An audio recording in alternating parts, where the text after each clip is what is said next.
भजन बंधु जय इष्टदायका रक्षावे श्री गुरु बसवा रक्षावे श्री गुरु बसवा रक्षावे श्री गुरु बसवा जय गुरु बसवेश्वर महादेव विश्वगुरु बसवेश्वर महात्मा की जय सकल शरण संतों की जय शरणु शरणार्थी शरणु शरणार्थी।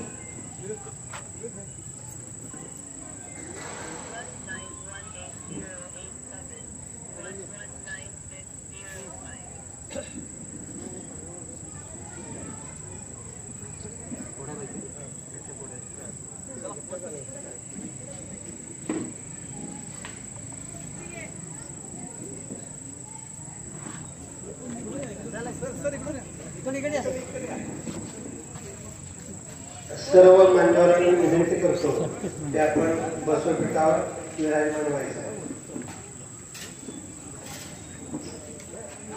संजय सर सुरुवात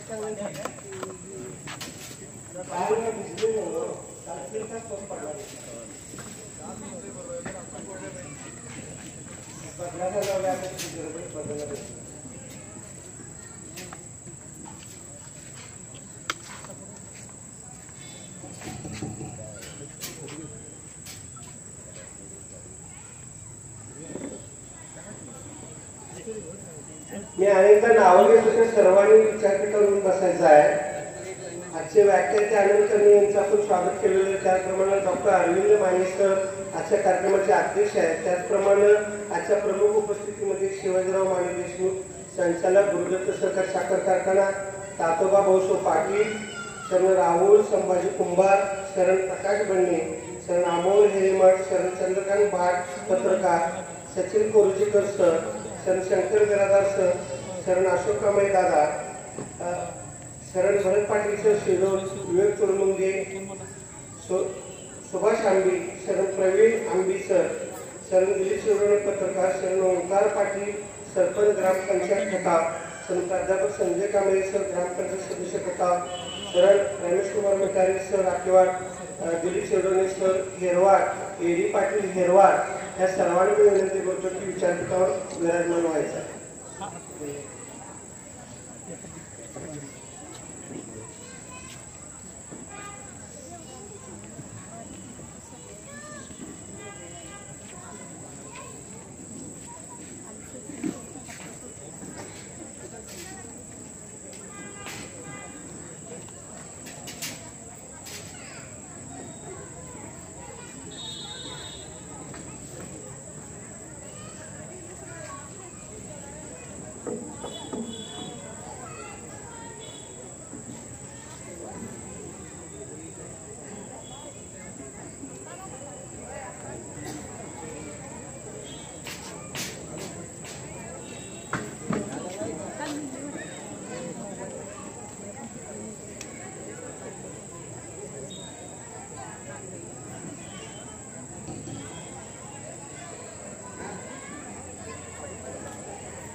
सर्वांनी आता शांत बसायचं। जी नावं लावायचं तरी शांत वरीकरणावरच तिथे हे करा का। बाकीच्या सर्वांनी आपल्या खुर्चीवर अस्वस्थ व्हावं असं मी विनंती करतो। सर्व बसव व्याख्यानमालेचे तिसरं पुष्प बघण्यासाठी आजचे व्याख्याते आनंद कर्णे सर नांदेड हे इथं उपस्थित झालेले आहेत। त्यांचं प्रथमतः मी स्वागत करतो की महावीर कुंभार सरांनी त्यांचं स्वागत करायचं मी त्यांना विनंती करतो। या लोक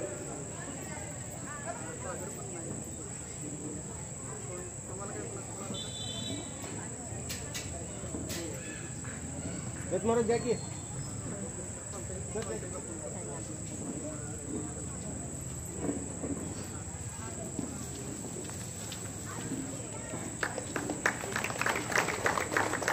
त्याचप्रमाणे आजच्या कार्यक्रमाचे जे अध्यक्ष आहेत ते अरविंद अशोकराव माने, जे धडाडीचे कार्यकर्ते आहेत, शिरोळचे नगरसेवक आहेत, भाजप युवा मोर्चात काम करतात, त्यांचं स्वागत वाले काकांनी करावं मी त्यांना विनंती करतो।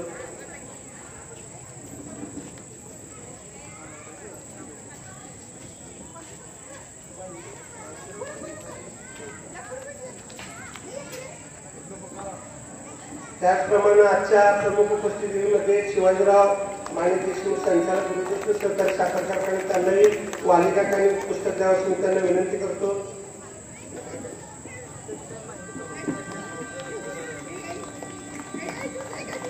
त्याचप्रमाणे सर्व राहुल कुंभारे उपस्थित दिसत नाही त्यांचे स्वागत करतो.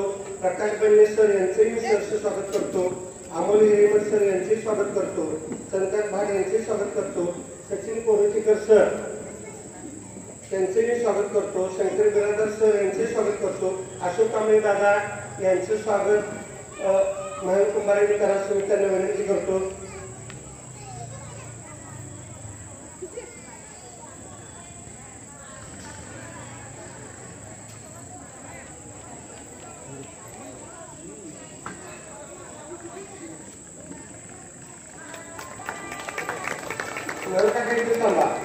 विवेक सुरमंगे यांचे स्वागत त्यांनी करावं मी त्यांना विनंती करतो. सापडे घ्या जरा सापडे.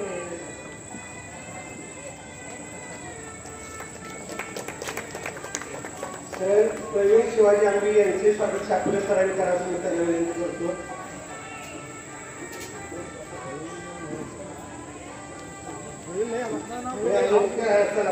दिलीप शिरोडे सर पत्रकार यांचं स्वागत सरांनी करावं त्यांना विनंती करतो.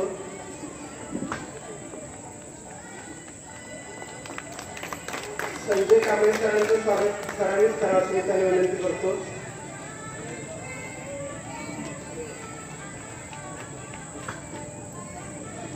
रमेश कुमार मिठारे सरांचे स्वागत शास्त्री सरांनीच करावं मी त्यांना विनंती करतो.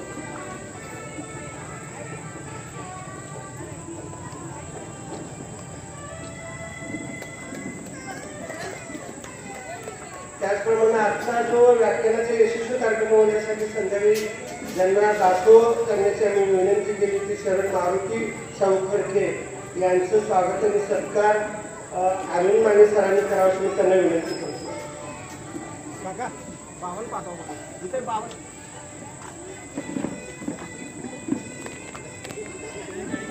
गुरु राजा काका तुम्ही गुरु या तुम्ही.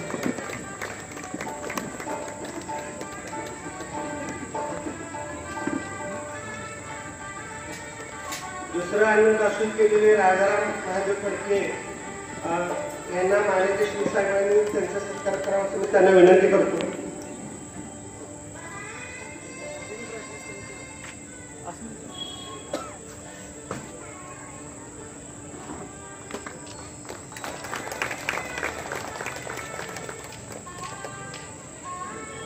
आणि एडी पाटील सरांचे सत्कार माने देशमुख सरांनी करावा असं मी त्यांना विनंती करतो.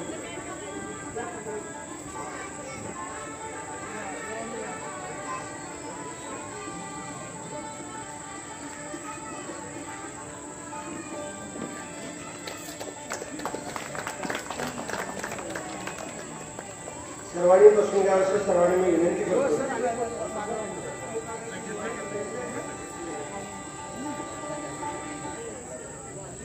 शिरोळ बसवेश्वर व्याख्यानमालेचे 16वे वर्ष आणि त्याचे 3रं पुष्प गुंफण्यासाठी आज खऱ्या अर्थानं लोकशाहीचा महोत्सव निवडणुकीचा चालू असताना लोकशाहीवर आधारित सर्व व्याख्यानं मानेसाहेब आपण घेतली लोकशाहीला अनुसरूनच. तर 12व्या शतकामध्ये महात्मा बसवेश्वर आणि लोकशाही ज्या पद्धतीने अंमलात आणली ह्या जगामध्ये लोकशाही संस्थापक महात्मा बसवेश्वर असं आपण त्यांना म्हणतो. तर आजचा जो विषय आपण दिलाय तो खऱ्या अर्थानं बसवप्रणित लोकशाही 12व्या शतकामध्ये जी होती ती आणि आजची लोकशाही ह्याचे चिंतन करणं ही काळाची गरज आहे. आपण भारताला जे संविधान मिळालं ते संविधान डॉक्टर बाबासाहेब आंबेडकरांनी वेगवेगळ्या कायदेतज्ञांनी संविधानाची निर्मिती केली, परंतु खऱ्या अर्थाने याचा पाया 12व्या शतकामध्ये महात्मा बसवेश्वरांनीच रचला होता. कारण 770 जातीच्या लोकांना एकत्र आणून खऱ्या अर्थानं लोकशाही 12व्या शतकामध्ये अनुभव मंडप या नावाखाली एकत्र आणून सगळ्यांना आपली वचनं सांगायला लावून म्हणजे धर्म कसा असावा. कुठल्याही धर्माचे धर्मसंस्थापक हे एकटे असतात, परंतु लिंगायत धर्माचे धर्मसंस्थापक हे 770 जातीची लोक आहेत. जे आपल्या पंतप्रधानांनी जे लोकशाहीचं मंडप बांधलं त्याला सुद्धा नाव अनुभव मंडपच असं दिलेलं आहे. म्हणजे खऱ्या अर्थानं लिंगायत धर्माची मान्यता या संसदेमध्ये मिळणार येणाऱ्या काळामध्ये काळ्या दगडावर शिरेगाय म्हणण्यास अवघड ठरणार नाही अशा विषयाची निवड खऱ्या अर्थानं आज आपण केली.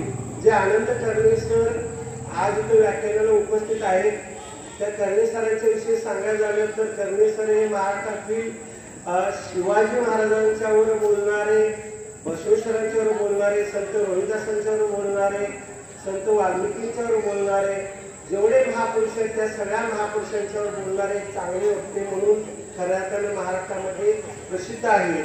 अशा व्याख्याते नांदेडवरून खास आपल्या शिवनगरीमध्ये आले आणि त्यांना जास्त वेळ देणं खऱ्या अर्थानं गरजेचं आहे. कारण एक व्याख्यान ऐकलं म्हणजे 1000 पुस्तकाचा आपण अभ्यास करणं असं म्हणल्यास वावगं ठरणार नाही. तर अशा आनंद कर्णे सरांना मी आजच्या व्याख्यानासाठी आमंत्रित करतो. त्यांचा जो आजचा विषय आहे तो बसवप्रणित लोकशाहीची आजची लोकशाही एक चिंतन. आणि सर्व मी लहान मुलांना एक विनंती करतो, जी मुलं ज्यांना दंगा करायचं किंवा खेळायचं त्यांनी ह्या पॅशनच्या बाहेर जाऊन तुम्ही खेळा. तुम्हाला खेळायला मी नको म्हणत नाही, परंतु तुमचा आवाज, तुमचा डिस्टर्ब खऱ्या अर्थानं सगळ्यांना त्रासदायक होतो. तर सर्वांना संयोजकाच्या वतीने विनंती करतो की आपली जी मुलं आहेत त्या मुलांना शांत बसवण्याचं आपण काम करावं असं विनंती करतो. आणि आजच्या व्याख्यानाला उदगावहून बिडवे पत्रकार असू द्यात, त्या लिंगायत समाजाचे अध्यक्ष मोरे साहेब असू द्यात, आंबी साहेब असू द्यात, करुणा नगरीतले कोणी सर असू द्यात, गणेशवाडीचे असू द्यात, हेरवाडचे असू द्यात, चोपट गावातले एक दोन माणसं या व्याख्यानाला दररोज उपस्थित असतात. या व्याख्यानमालेची ख्याती खऱ्या अर्थाने सर्व तालुक्याबरोबर सांगली जिल्ह्यामध्ये गवळी असू दे, खटाव असू दे, तासगाव इथून सुद्धा या व्याख्यानासाठी लोक उपस्थित राहतात. अशा सर्व शरणांचं मी परत एकदा लिंगायत समाजाच्या वतीनं सहर्ष असं स्वागत करतो आणि आजच्या व्याख्यानाला सुरुवात करावी मी आजच्या व्याख्यानाला विनंती करतो.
श्री महात्मा बसवेश्वर जयंती उत्सव 2024 या व्याख्यानमालेच्या मला वाटतं आज 3रं वैचारिक पुष्प गुंफण्यासाठी मला आपण सर्वांनी आमंत्रित केलं. त्याबद्दल मी सर्वप्रथम जयंती मंडळाच्या सर्व सन्मानित सभासदांचे मनापासून आभार मानतो. खरं तर मी आदरणीय रणदिवे सरांचे आभार यासाठी मानेन की मागच्या वर्षी मला आपण बोलवलं आणि याही वर्षी आपलं सर्वांचं दर्शन घेण्याची पुन्हा एकदा दुर्लभ अशी संधी उपलब्ध करून दिली. त्याबद्दल आम्हा चळवळीमध्ये तरुणांच्या पाठीवर कौतुकाची थाप आणि डोक्यावर खऱ्या अर्थाने आशीर्वादाचा हात ठेवून आदरणीय रणदिवे सर काम करत असतात. त्यांचे मनापासून आभार म्हणून मानणं मला वाटलं कर्तव्य आहे. तसेच आजच्या कार्यक्रमासाठी प्रमुख उपस्थिती असलेले डॉक्टर अरविंद अशोकराव माने सर, आदरणीय शरण शिवाजीराव माने सर संचालक गुरुदत्त सहकारी कारखाना, आदरणीय शरण तातोबा भाऊसो पाटील उपनगर अध्यक्ष, त्यांच्या समवेत मंचावरील सर्व मान्यवर मंडळी, आमचे स्नेही शरण रमेश कुमार मिठारे सर, आज ज्यांचा अन्नदासोह आहे ते आजचे अन्नदासोही शरण व शरणी मारुती शाहू खडके प्रगतशील शेतकरी, तसेच शरण व शरणी राजाराम महादेव खडके आणि आपण उपस्थित सर्व मान्यवर मंडळी,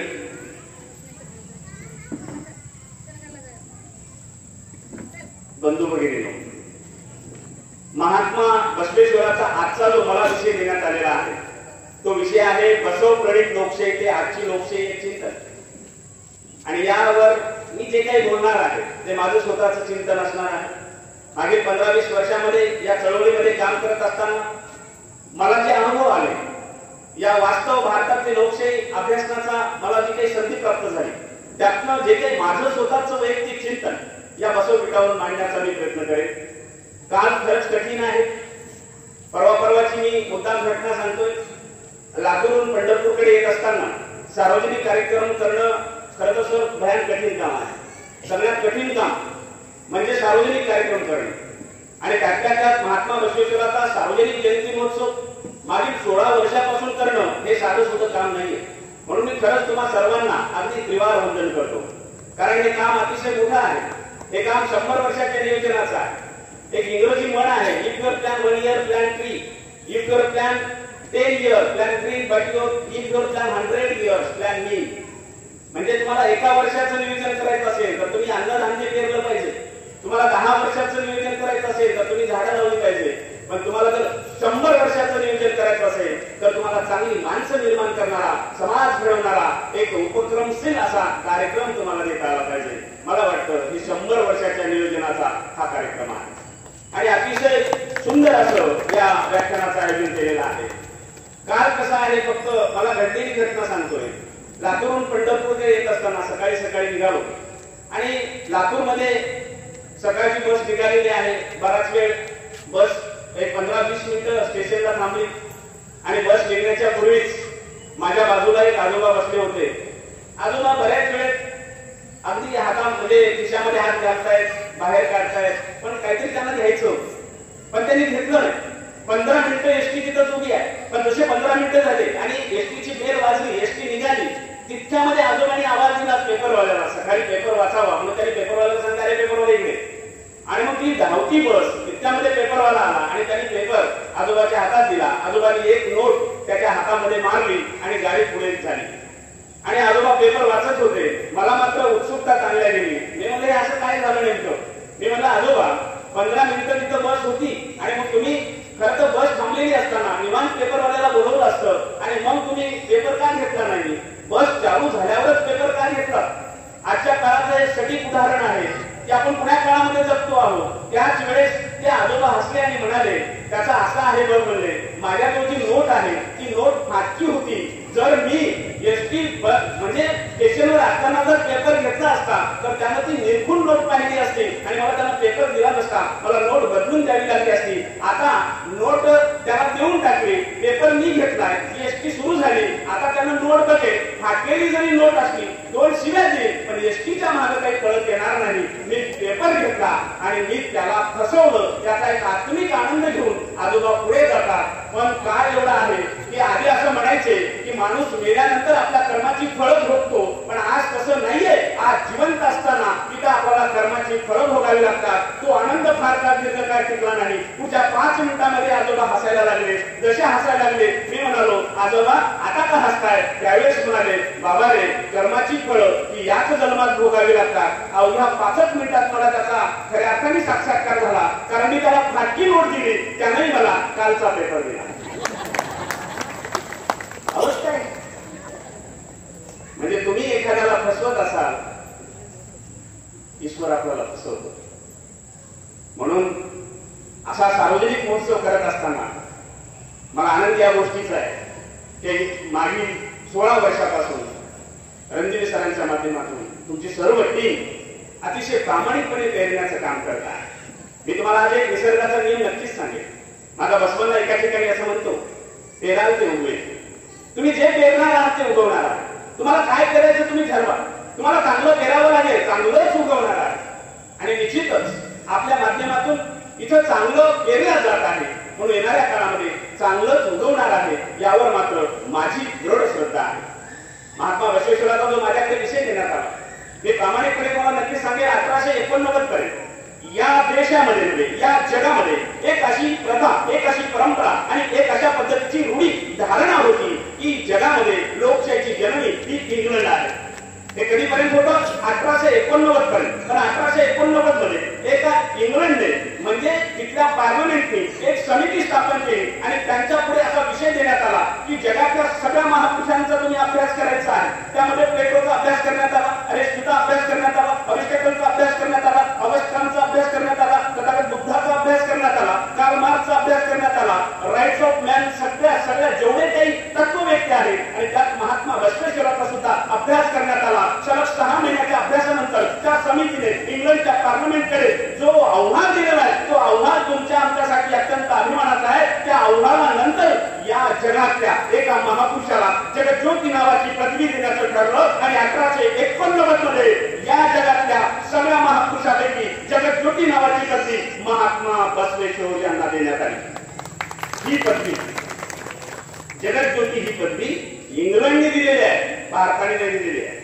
1989 ला देण्यात आली आणि 1989 नंतर मात्र सातत्याने बसवेश्वराच्या विचारावर इंग्लंड या देशाने अभ्यास केला. एवढा अभ्यास केला की आपल्या देशातला एक सुपुत्र निवासी भारतीय म्हणून आपण नीरज पाटील इंग्लंडमध्ये गेले. तिथल्या निवडणुकीमध्ये मेयर झाले, जिंकून आले आणि मेयर झाल्यानंतर त्या समितीमध्ये एकदा त्यांच्या लक्षात आलं की आता आपल्याला काही संदर्भ द्यावे लागतील, कारण इंग्लंड ही देशाची जननी म्हणून जी पायंडा पडण्यात आला होता ते त्यांना कुठेतरी खटकत होतं. मग पुन्हा एकदा समिती स्थापन झाली आणि समिती स्थापन झाल्यानंतर लोकशाहीची जननी नेमकं कोणता देश यावर भाष्य सुरू झालं. खरं तर अमेरिकेचे तत्ववेत्ते त्याच्यामध्ये सहभागी झाले, फ्रान्सचे तत्व, कारण इथं सगळ्या क्रांत्या झालेल्या आहेत. अमेरिकन राज्यक्रांती आहे, फ्रान्स राज्यक्रांती आहे, रशियन राज्यक्रांती आहे, चीनची, माओवाद्यांची म्हणजे तिथली राज्यक्रांती आहे. आणि ह्या सगळ्या जिथं जिथं राज्यक्रांत्या झाल्या होत्या त्या राष्ट्रातली लोक खऱ्या अर्थाने सगळे विचारवंत हे इंग्लंडच्या त्या पार्लमेंटमध्ये जमले. त्यांनी चिंतन केलं, मंथन केलं, चर्चा झाली आणि चर्चेअंती असं ठरलं होतं की मॅग्ना कार्टा नावाचा इंग्लंडने प्रस्ताव असा ठेवला की आमच्या देशाने सर्वप्रथम या जगाला स्वतंत्र, समता, बंधुता, न्याय ही मूल्य दिलेली आहेत. कारण मॅग्ना कार्टा नावाची जी आचारसंहिता आहे ती 1314 मध्ये खऱ्या अर्थाने पारित करण्यात आलेली आहे आणि त्याच्या अंतर्गत जगाची लोकशाहीची जननी इंग्लंड आहे. पण तुम्हाला आम्हाला खरं तर सांगायला मला अभिमान वाटतो, या देशाचा भारतीय नागरिक म्हणून मला खऱ्या अर्थाने तुमच्या पुढे अभिमानाने एक आज गोष्ट सांगायची आहे की हे सगळं फोडून टाकण्याचं काम नीरज पाटील नावाच्या एका मेयरनी केलं, जे भारतातला सुपुत्र होता. आणि मग त्यांनी सांगितलं की जर मॅग्ना कार्टाच्या माध्यमातून जगाची जननी, लोकशाहीची जननी जर इंग्लंड असेल तर निश्चितच ते खोटं आहे. कारण त्याच्या पूर्वी 150 वर्षापूर्वी भारताच्या, दक्षिण भारताच्या मातीमध्ये खऱ्या अर्थाने अनुभव मंडपाच्या माध्यमातून 770 शरण 1,96,000 जंगमांना म्हणजे धर्मप्रचारकांना एकत्र करून महात्मा बसवेश्वर नावाच्या व्यक्तीने स्वतंत्र, समता, बंधुता, न्याय आणि स्त्री हक्काच्या सगळ्या गोष्टी अनुभव मंडपाच्या माध्यमातून केलेल्या होत्या. म्हणून लोकशाहीची जननी ही इंग्लंड नसून लोकशाहीची जननी ही भारत आहे आणि त्या लोकशाहीचा जनक विष्णू जगज्योती महात्मा बसवेश्वर आहे. हे जगाला ठामपणे सांगून या देशाच्या प्रधानमंत्र्यांनी त्याचं प्रतीक म्हणून इंग्लंडने ते स्वीकारलं आणि इंग्लंडच्या संसदेच्या पुढे थेम्स नदीच्या किनाऱ्यावर महात्मा बसवेश्वराचा पुतळा आज दिमागदार पद्धतीने उभा आहे. हे फक्त लिंगायतासाठी स्वाभिमानाची गोष्ट नाही, या देशातल्या प्रत्येक भारतीयासाठी स्वाभिमानाची गोष्ट आहे. आणि ज्या इंग्लंडने आम्हाला 150 वर्ष राज्य करून आम्हाला गुलामी टाकलं होतं, त्या इंग्रजांना सुद्धा शेवटी भारताचं तत्वज्ञान स्वीकारावं लागलं. किती मोठी संस्कृती आहे, किती मोठे मूळ महापुरुष भारताच्या मातीमध्ये होऊन गेलेले आहेत. त्यातल्या एका महापुरुषावर मला बोलत असताना मग महात्मा बसवेश्वराच्या काळातली लोकशाही नेमकं काय सांगते, त्या काळामध्ये लोकशाही कशी घडत होती त्याचे काही उदाहरणं मुद्दाम तुमच्या पुढे सांगणार आहे. आणि मला याचा आनंद वाटतोय की जरी महात्मा बसवेश्वराच्या इतिहासाला 1000 वर्ष पूर्ण झाले असले तरी आजही 21व्या शतकामध्ये अनेक जटिल आणि गंभीर समस्येवर महात्मा बसवेश्वराचं उत्तर आम्हाला सापडतं. मी तर एवढं म्हणतोय की महापुरुष कुठल्या जातीचे, पंथाचे आणि राष्ट्राचे नसतात. महापुरुष संबंध विश्वास त्यातला एक महापुरुष म्हणजे विश्वगुरु महात्मा बसवांना आहे. महात्मा बसवेश्वरांनी जी तत्व सांगितलेली आहेत ती तत्व आजही सूर्यप्रकाशाची आम्हाला मार्गदर्शक करतात. 12चं उलट केले की 21व्या शतक होतं. मला कधी कधी वाटतं की आज 21व्या शतक जरी सुरू असलं तर या 21व्या शतकाला 12व्या शतकाच्या महात्मा बसवेश्वराच्या विचार तत्वाची गरज आहे. कारण अवघ्या अक्षय तृतीयाची एक घटना तुम्हाला मी सांगणार आहे. जेव्हा अक्षय तृतीयाच्या दिवशी एका ब्राह्मणवाड्यामध्ये गाय मरून पडल्यानंतर एका पोराला ते गायीचं म्हणजे बाहेर फेकण्याचं काम दिलं होतं. ते पोरग गाव कुसाच्या बाहेर राहणारा पोरग घरामध्ये येतं, गायीचे पाय बांधतं जातं, पण एक यज्ञ चालू असतो. त्या यज्ञाच्या जवळ जातं, त्याला काही कळत नाही. त्यावेळेस त्यानं ते बघितलं. त्यावेळेस शास्त्र असं सांगत होतं की गाव कुसाच्या बाहेर असणाऱ्या म्हणजे अस्पर्श समजल्या जाणाऱ्या माणसांनी जर मंत्र ऐकले तर त्याचे कानामध्ये तप्त तेल ओतलं पाहिजे. जर त्यांनी मंत्र ऐकताना पाहिलं तर त्याचे डोळे काढले पाहिजे आणि त्यांनी जर मंत्र वाचले तर त्याची जीभ छाटली पाहिजे. अशा पद्धतीची शास्त्रामध्ये अत्यंत अत्यंत भयानक शिक्षा होती. आणि ही शिक्षा सर्वप्रथम जर बंद कोणी केली असेल तर ती बंद केली महात्मा बसवेश्वर. आणि म्हणून महात्मा बसवण्याची ही विचारधारा तुम्ही आम्ही समजून घेतली. महात्मा बसवेश्वर आधी लहान असताना त्यांनी लोकशाहीची मूल्य पेरलेले. एकदा आधी 6 वर्षाचे महात्मा बसवण्ण आहे. लहान बालक खेळायला गेल्यानंतर जेव्हा ते घरी येत होते एका विहिरीच्या आजूबाजूला सगळी लोक उभा टाकलेली होती. लहान पोराची उत्सुकता फार असते. आजही लहान पोरग जिथं जाऊन तो म्हणतं तिथं बरोबर जातं असं. महात्मा बसवेश्वर तिथे गेले. वाकून बघताय तर काय एक पोरग पाण्यामध्ये बुडत आहे पण कुणाची ताकद नाही त्याला बाहेर काढायची. का का का कारण त्या पोराला जर आपण वाचवलं तर आपण विकायलाच आपला बाळ होईल. आपल्याला गाव कुसातली माणसं खऱ्या अर्थाने गावात येऊ देणार नाही अशा पद्धतीची एक भीती प्रत्येकाच्या मनात होती. पण महात्मा बसवेश्वरांनी ते सगळं नाकारलं. शास्त्र नाकारलं, वेद नाकारले, खऱ्या अर्थाने पुराण नाकारलं आणि बुद्धी प्रामाण्यवादाचा स्वीकार केला. ग्रंथ प्रामाण्यवाद नाकारला आणि अवघ्या 6 वर्षाच्या बसवेश्वरांनी विहिरीमध्ये उडी मारली आणि त्या पोराचा जीव वाचवला. लक्षात लोकशाही इथं सुरुवात होते. म्हणजे लोकशाहीचं तत्वच सांगतं की जो अडचणीत आहे त्याला सगळी स्वातंत्र्य भेटली पाहिजे, त्याला सगळी हक्क भेटली पाहिजे. अब्राहम लिंकनने जरी 18व्या शतकानंतर लोकशाहीची व्याख्या केली असली लोकांनी लोकांसाठी लोकांकडून प्रस्थापित केलेली शासन प्रणाली म्हणजे लोकशाही. पण महात्मा बसवेश्वर असं सांगतात की लोकांनी लोकांसाठी प्रस्थापित केलेली नाही, लोकांच्या सर्वांगीण कल्याणासाठी निर्माण केलेली शासन प्रणाली म्हणजे लोकशाही. मला अब्राहम लिंकन पेक्षाही तेजस्वी व्याख्या लोकशाहीबद्दलची महात्मा बसवेश्वराची वाटते. महात्मा बसवेश्वराच्या प्रत्येक वचनामध्ये आजच्या भारतीय संविधानातली अनेक कलम आपल्याला दडलेली दिसतात. अनेक कलम आहेत लक्षात. म्हणून महात्मा बसवेश्वराची लोकशाही पहिलं समजून घेऊ. अनुभव मंडपामध्ये 770 शरण कुठून आलेले आहे.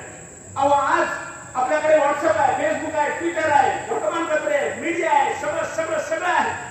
पण माणसं जमा करत असताना अडचणी येतात. पण अनुभव मंडपामध्ये मरुड शंकरदेव हा अफगाणिस्तान मधून आलेला आहे. कसा निरोप केला असेल. अफगाणिस्तान वंता देवी ही काश्मीरची राजकन्या आहे. राजा भूपाळ हा काश्मीरच्या मंडेकेपूर प्रांताचा राजा आहे. ही सगळी शरण मंडळी या अनुभव मंडपामध्ये येतात. यांना कसा निरोप कसा गेला असेल. किनरी बोमय्या हा आंध्रा प्रांतातून येतो आहे.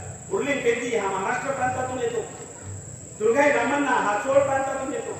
अशा असंख्य शरणांची मांदी आई महात्मा बसवेश्वराच्या कार्यकर्तृत्वावर विश्वास ठेवून, त्यांच्या विचारधारेवर विश्वास ठेवून, त्यांच्या समतेच्या विचारावर विश्वास ठेवून अनुभव मंडपामध्ये येते, काम करते आणि काम करता करता वचनाची निर्मिती होते आणि त्यातनं लोकशाहीची मूल्य प्रस्थापित होतात. महात्मा बसवेश्वरांनी 1000 वर्षापूर्वी स्त्रियांना शिक्षणाचा अधिकार दिला, लोकशाही, लेखनाचा अधिकार दिला, भाषणाचा अधिकार दिला. एवढंच नाही, धार्मिक स्वातंत्र्य दिलं. आजही लिंगायत स्त्रियांच्या गळ्यामध्ये ते इष्टलिंग आहे ना, ते इष्टलिंग 12व्या शतकामध्ये महात्मा बसवेश्वरांनी प्रत्येक स्त्रीच्या गळ्यामध्ये दिले आणि सांगितले पुरुषांना जेवढा देवप्राप्तीचा अधिकार तेवढा स्त्रीला सुद्धा देवप्राप्तीचा अधिकार आहे. अशा पद्धतीचं लोकशाहीचं मूल्य पहिल्यांदा या जगामध्ये रुजवण्याचं काम महात्मा बसवांनी केलं. एका वचनामध्ये ते असं म्हणतात, देव कुठं असू शकतो. आज आपण म्हणतो बोलताना की देव सगळीकडेच आहे, देव सगळीकडेच आहे. पण 1000 वर्षापूर्वी देव हा फक्त मंदिरामध्ये आणि धार्मिक स्थळीच आहे किंवा बंदिस्त आहे अशा पद्धतीची धारणा असताना बसवण्णांनी सांगितलं, जगतव्यापी आकाशभर त्या पलीकडे विस्तार तुमचा हो.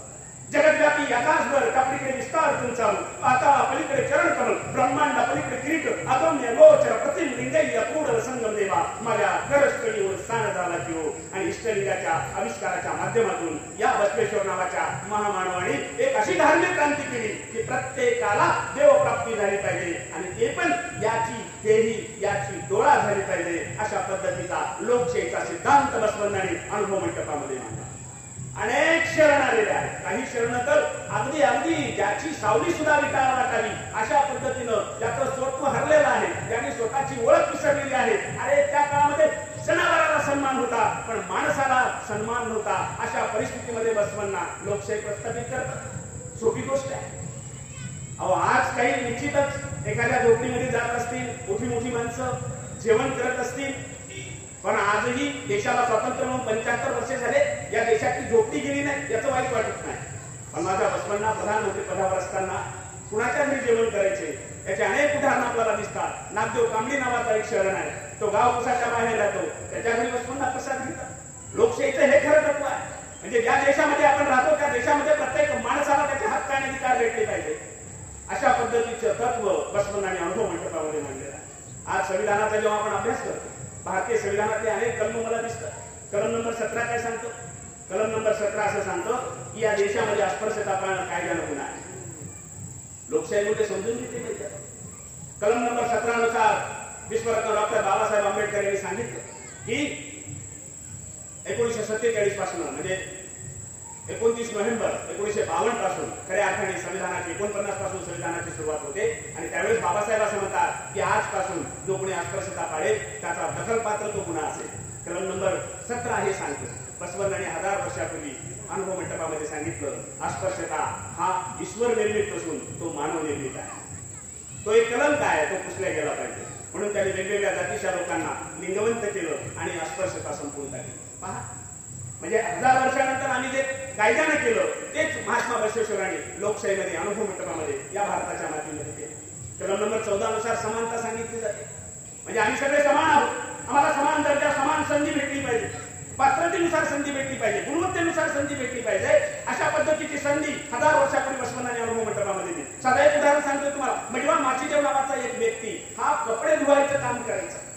कपडे धुवायचं काम. त्यावेळेस बघा संधी जे म्हणतोय आपण, पात्रतेनुसार संधी भेटली पाहिजे, गुणवत्तेनुसार पद भेटलं पाहिजे. मडिवाळ माचीदेव जेव्हा कपडे धुवायचे एक वेळेस त्या कल्याण दरबारामध्ये एक मदमस्त झालेला हाती जेव्हा धावायला लागला, सगळे जण सैरावैरा पळायला लागले. जीव वाचवण्यासाठी आता तांडव सुरू झाला. त्यावेळेस हा बलाढ्य शक्तीचा मडिवाळ माचीदेव त्या हत्तीच्या समोर जातो आणि हत्तीला कैद करतो. ही बातमी महात्मा बसवंतांना कळते आणि बसवंत त्या क्षणी अनुभव मंडपामध्ये मडिवाळ माचीदेवाला बोलून घेतात आणि माचीदेवाला सांगतात, माचीदेवा तुमची पात्रता, तुमची विद्वत्ता, तुमची गुणवत्ता कपडे धुण्याची नाहीये. उद्यापासून तुम्ही या राज्याच्या सैन्याचे सैन्य दल प्रमुख आहात. आणि मडिवाळ माचीदेवांना गणाचारी प्रमुख केलं बसवंतांनी. याला म्हणतात संधीची समानता. पात्रतेवरून माणसाला पद भेटलं पाहिजे. आज संविधानानुसार भेटतं. पात्रतेनुसार कलेक्टर होतो. माझ्या लेकराला कलेक्टर व्हायचे, UPSC पास झालं पाहिजे. माझ्या लेकराला तहसीलदार व्हायचे, MPSC पास झालं पाहिजे. माझ्या लेकराला तलाठी व्हायचे, ग्रामसेवक व्हायचे, त्याची पात्रता त्याला पास करता आली पाहिजे. माझ्या लेकराला शिक्षक व्हायचे, त्याला DED व्हावं लागेल. मोठा शिक्षक व्हायचे, DED व्हावं लागेल. अजून मोठा व्हायचे, सेटनेट करावं लागेल. अजून मोठा व्हायचे, PhD करावं लागेल. अजून मोठा व्हायचे, कुलपतीची पात्रता धारण करावी लागेल. आणि या देशामध्ये आज पात्रतेनुसार जी पदं भेटतात ती पदं 1000 वर्षापूर्वी अनुभव मंडपामध्ये महात्मा बसवंतांनी पात्रतेनुसारच दिली. म्हणून लोकशाहीचे जनक महात्मा बसवंत आहे. हे तुम्ही आधी समजून घेणं नितांत गरजेचं आहे. एका अनुभव मंडपामध्ये शरण कक्कय्या होते आणि शरण कक्कय्या म्हणाले, बसवंता जात ही ईश्वर निर्मित आहे असं म्हणतात, पण या जातीमधून राष्ट्राची माती होते बसवंत. प्रत्येक जण माझी जात श्रेष्ठ, माझी जात श्रेष्ठ म्हणतोय बसवंता. या समस्येवर आपल्याला काहीतरी उत्तर शोधावं लागेल. या समस्येवर आपल्याला काहीतरी कायदा करावा लागेल. या समस्येवर आपल्याला काहीतरी करावं लागेल बसवेश्वरा.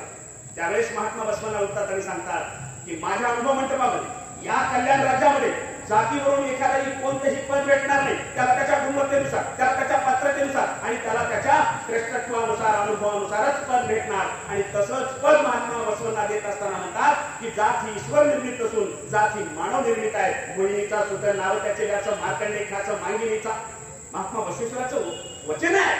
महात्मा बसवंत काय म्हणाले, मोहिनीचा सुत नाव त्याचे व्याचं, मार्कंडेयाचं मांगिनीचा, मंडुकाची कन्या थोर मंदोदरी, जातीची थोरवी काय की जय, बेरडाचे पोटी अगस्तिता जन्म, सांबार उत्तम तो दुर्वास, कोंडिने तो नावी कसप्पे नोहर, तिने लोकी परमी प्रसिद्धी ती, जातीचे श्रेष्ठत्व हाची बेडाचार कुडल संगम देवा. 1000 वर्षापूर्वी बसवण्णा नावाचा हिमालयाच्या वंचित हा माणूस म्हणतोय की जो माणूस माझी जात श्रेष्ठ म्हणतो त्याच्या एवढा वेळ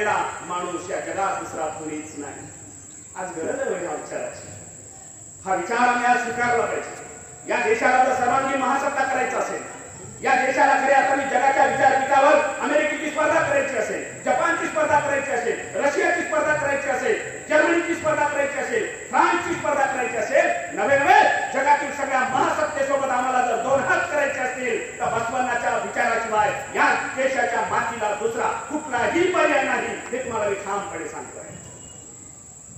म्हणून बसवण्णा स्वीकारला पाहिजे, कारण हा विचार कुठल्या एखाद्या समाजापुरता निश्चित नाहीये।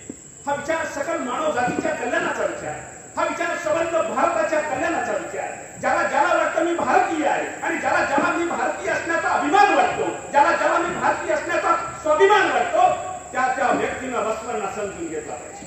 मग तो कोण्या जातीचा आहे, कोण्या प्रांतातला आहे, ते काही गोष्ट ठरतच नाही।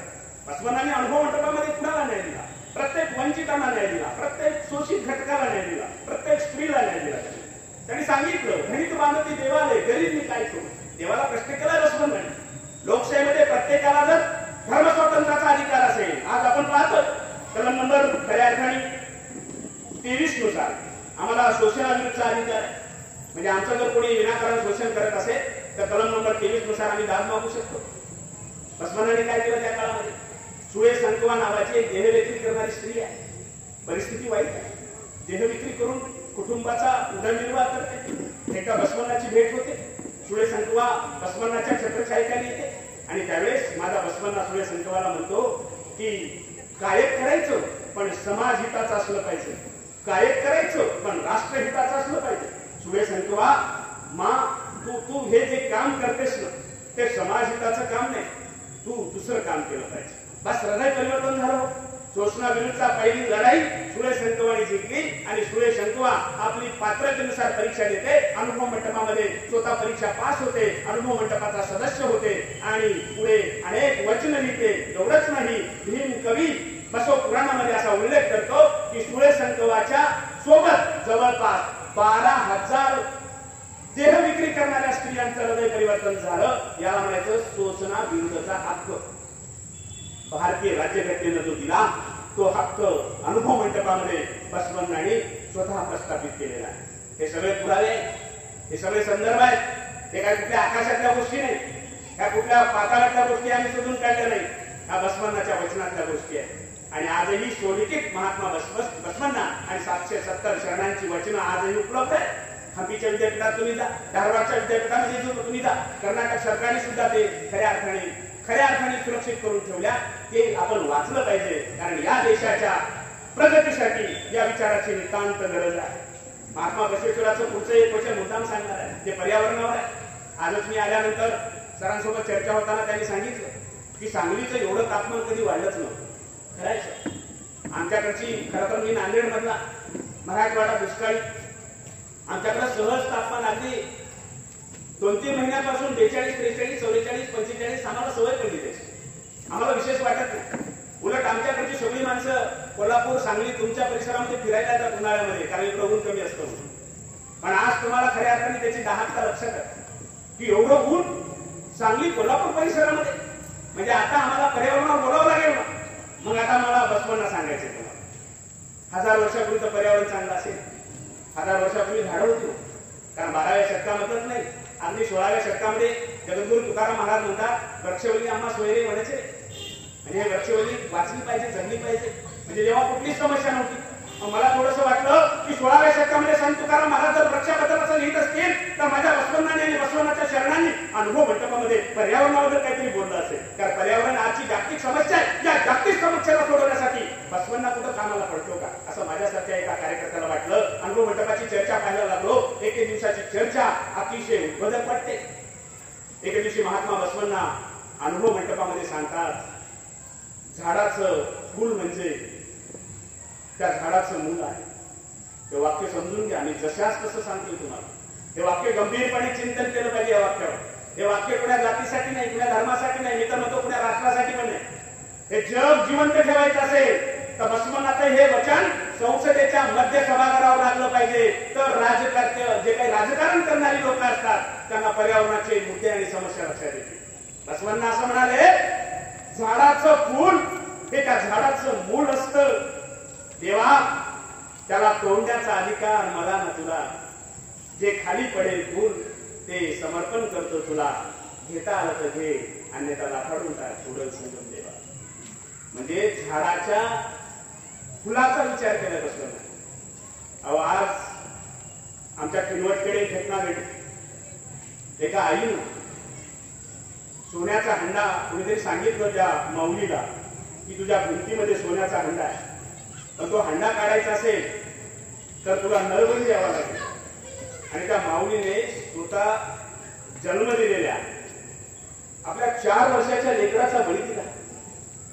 म्हणजे आजची परिस्थिती काय.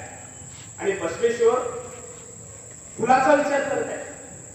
काय सूक्ष्म अभ्यास आहे. लोकशाही वाचवायची ना, लोकशाही मोठी करायची असेल ना, तर आम्हाला महापुरुष जातीच्या पिंजऱ्याच्या पलीकडे जाऊन बघावे लागेल, तरच लोकशाही या देशाची वाचेल. आणि या देशाचे नागरिक म्हणून आम्हाला ते समजून घ्यावं लागेल. आणि खरंय ना ते खुदिराम बोस यांनी सांगितलं, पुढे संशोधन झालंय त्याच्यावर. 18व्या 19व्या शतकामध्ये खुदिराम बोस आपल्या भारतातले संशोधक शास्त्रज्ञ असं म्हणतात की जसं माणसाला संवेदना असतात तशा झाडाला सुद्धा संवेदना असतात. माणसाचे केस ओढल्यानंतर त्याला जसा त्रास होतो तसं झाडाची फांदी तोडल्यानंतर झाडालाही त्रास होतो. हे 18व्या शतकात सांगितलं गेलं, पण 1000 वर्षापूर्वी बसवण्णांनी सांगितलं. म्हणून महात्मा बसवेश्वरांनी देवाला एकही फूल झाडाचं तोडून वाहिलं नाही, खाली पडलेलं फूल वाहिले. कारण त्या फुलामध्ये खरं आहे, त्याचं फळ आहे, म्हणजे त्याचं मूल आहे. जसं एखाद्या स्त्रीच्या पोटातली गर्भहत्या आज आपण गुन्हा ठरवतो, तसं वृक्ष तोडणे, झाडाचं फळ तोडणे हा सुद्धा, म्हणजे फूल तोडणे हा सुद्धा गुन्हा ठरला पाहिजे. ठरणार आहे येणाऱ्या काळामध्ये.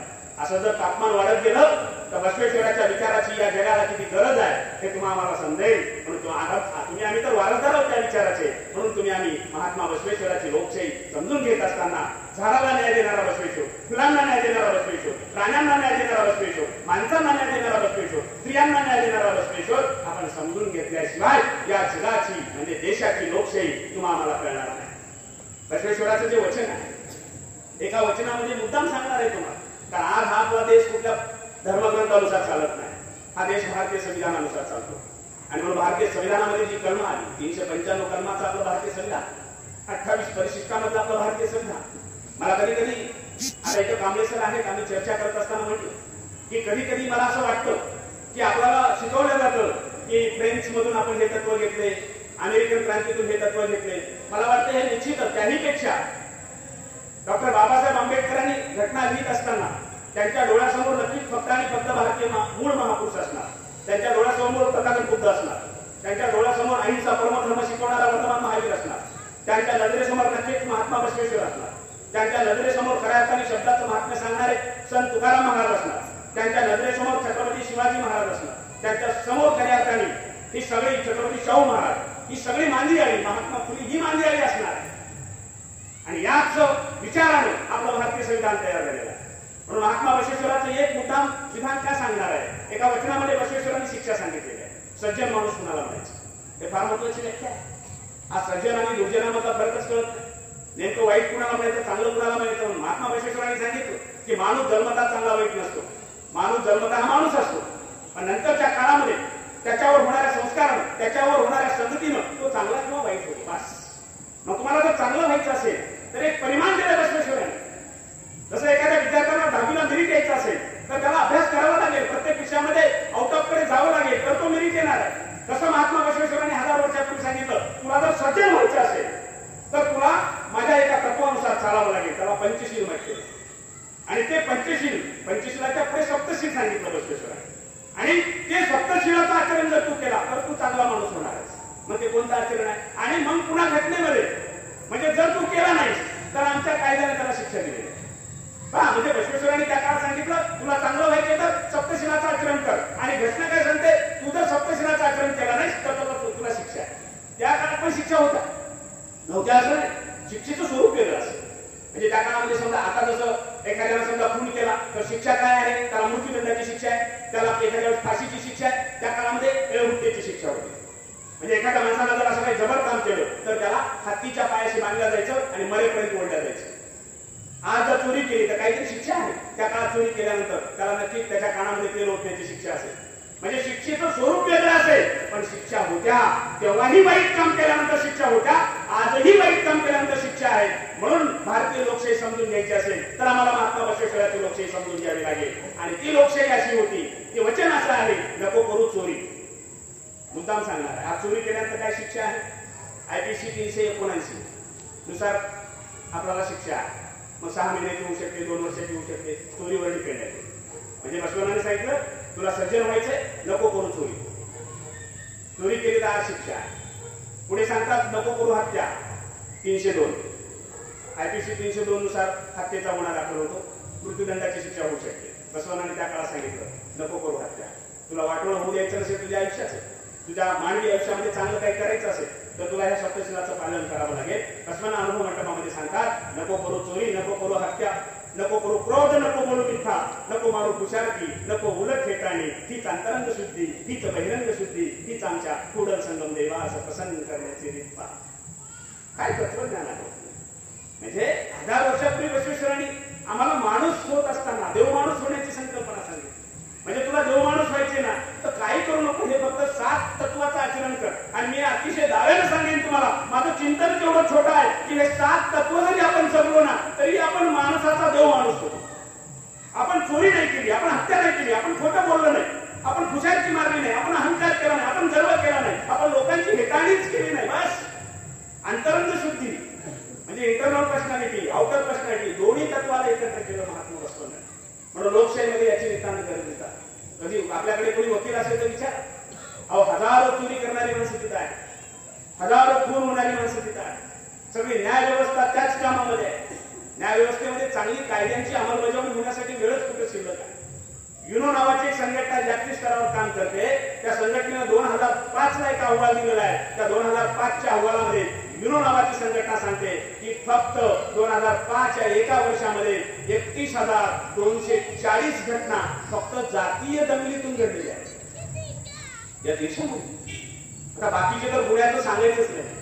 म्हणून महात्मा बसवेश्वरांच्या लोकशाहीला समोर घेऊन येत असताना, आजच्या लोकशाहीला समृद्ध करत असताना महात्मा बसवेश्वर आम्ही समजून घ्यावेत ही एक माफक अपेक्षा आहे. महात्मा बसवेश्वरांनी त्या काळात वंचितांना न्याय देण्याचं काम केल्याचे अनेक उदाहरण आहे.